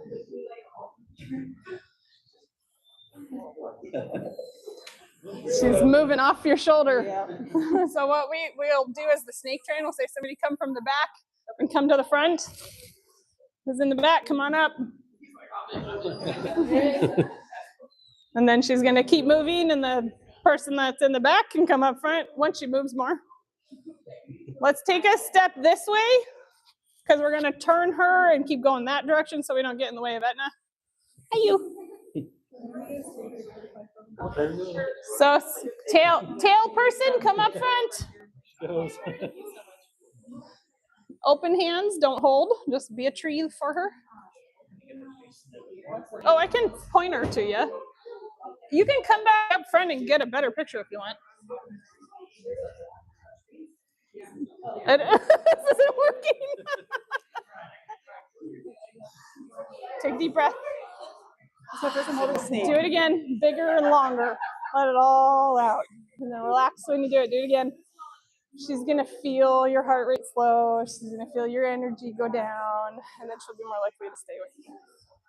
Do that too with scared dogs or stressful situations. Take a deep breath. Oh, we're going this way. Actually, it is. It is. I'm staying with you because if you drop her, I'll catch her. Yeah. So I promise I will try not to drop her. I've never. So she likes you. She's actually staying with you. I love that. You can duck out anytime. You're doing great. You're doing great. I'm surprised. So this is typical of Jade. She hasn't gone anywhere yet, which is unlikely, unlike a retic. She's starting to. Don't forget to breathe. There you go. That's going to be a good one. Does someone else want to try? You can just step out. You got her?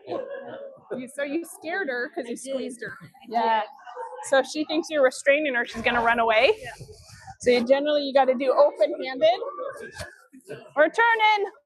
Move, everybody. Sorry, just changing directions. I tend to do that with these big guys is I just shove people around. You got to move when you got to move. Thank you, Mirko. She's just moving that much air. She does have a little bit of spit in her nose, but mostly they just breathe a lot. Tail person needs to come up front soon. It's on you, go ahead. You guys, we should set her down soon too. She's doing great, but if you get tired, just slowly set her down. Good job. Look at you go. Nice work. Cool as a cucumber.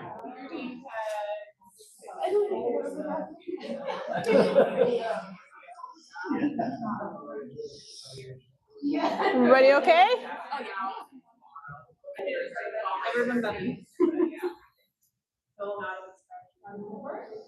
She says, hey, I think I like you. Yeah, she's gonna give you a hug. Not to put her on the spot, but did you guys notice how fast she moved, and you too when you grabbed her? And then now we have somebody that's really mellow and slow moving and calm, and she stopped. But so what we were doing with her is say, take a deep breath, lower your heart rate, lower your energy, and then they'll settle in with you. Does that make sense? You can do that with a scared dog or with a scared person too. They will copy your own energy. So if you got somebody that's moving quickly, slow them down by slowing yourself down. Everyone look at me and smile. This is a good one. We got over the shoulders. Oh.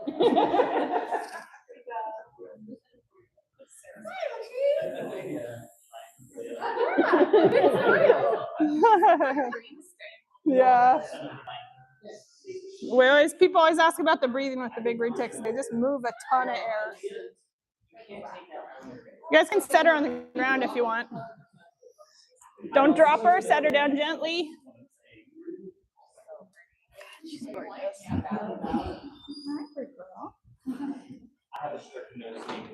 We're on the move.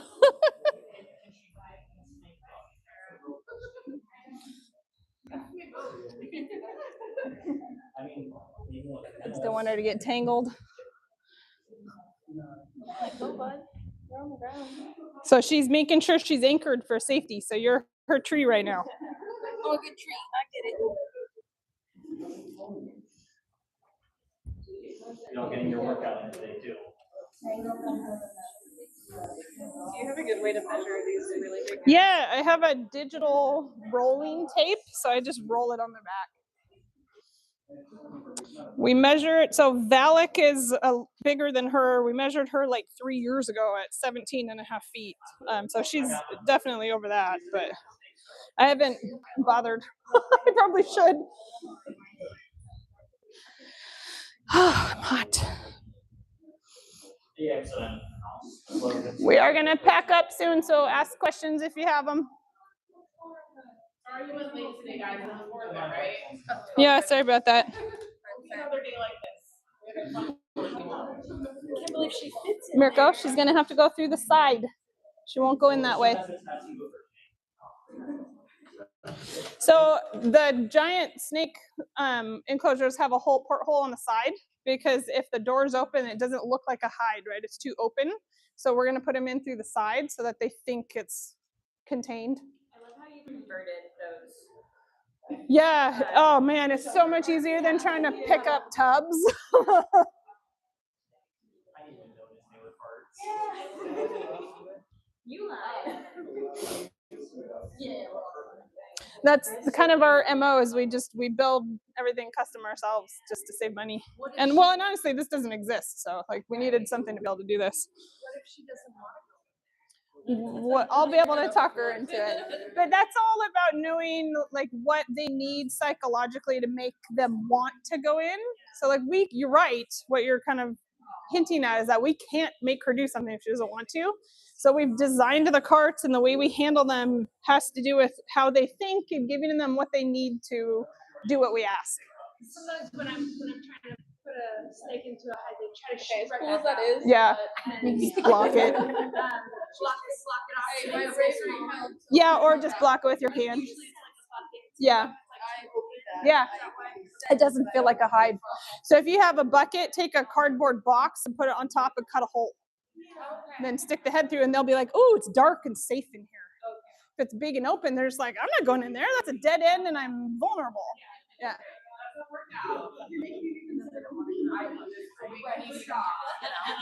Once they realize it's safe, they're like, I'm staying.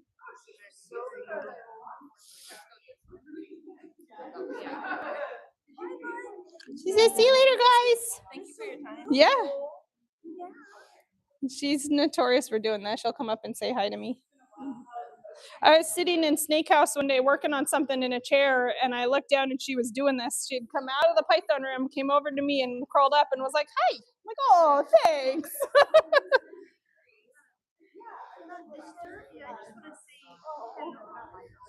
Do you want to come up? Come on.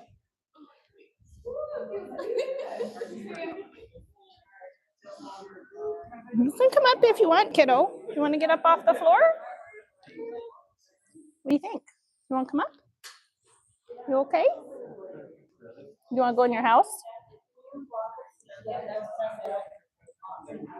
You got a berm behind you. So I'm going to start putting her into her cart, you guys. Any last chance? Want to hold her or pet her? She'll usually do it herself.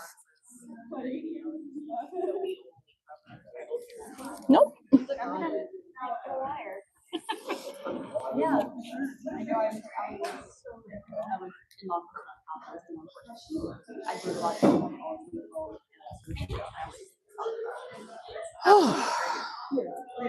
What's this like greasy spot right there? I don't know. She probably had something on her skin right there. Yeah, it's like sticky kind of almost. Yeah, she probably got something on it. It's probably pee. Go wash your hands. Okay. Did you? It doesn't smell like pee. That's my first guess. Is it's probably pee. This is only her second time going in there. Yeah. Yeah, she's a girl. She just has the temperament for it. And again, she was raised traveling and going to parks and around kids, and like kids would sit on her and smack her, and so like she just is used to it.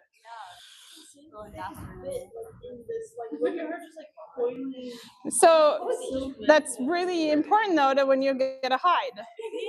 Right? Picturing that in your head, and it's a little ball python. Like they need a small space. They need that to. Yep. And that's the hide, of course, right? Not the whole enclosure. And then we'll have a cold hide and a hot hide so that they can choose to hide at the correct temperature. So if they're hot, they can still have another hide where it's cold. That's it. Yeah, that's the same idea. That's a berm for you. She's just like, okay, I'm not going anywhere. Thank you. See you guys tomorrow. Oh, look at her go. I saw you look, I'm like, just come in. Well, thank you for this experience. Yeah. I'll see you guys in the morning. Let's just get this out of everybody's way. Thank you. We'll try to get out a half hour early. And hi, lady. Are you gonna move yourself or are you gonna make us? Go. Go, go. There she goes. Carry yourself.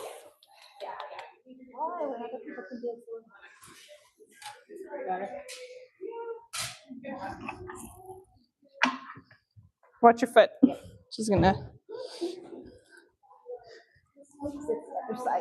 Oh. Feel it up and brakes on. Oh. Thank you. There you go. Only got one brake on. Thank you. That's right.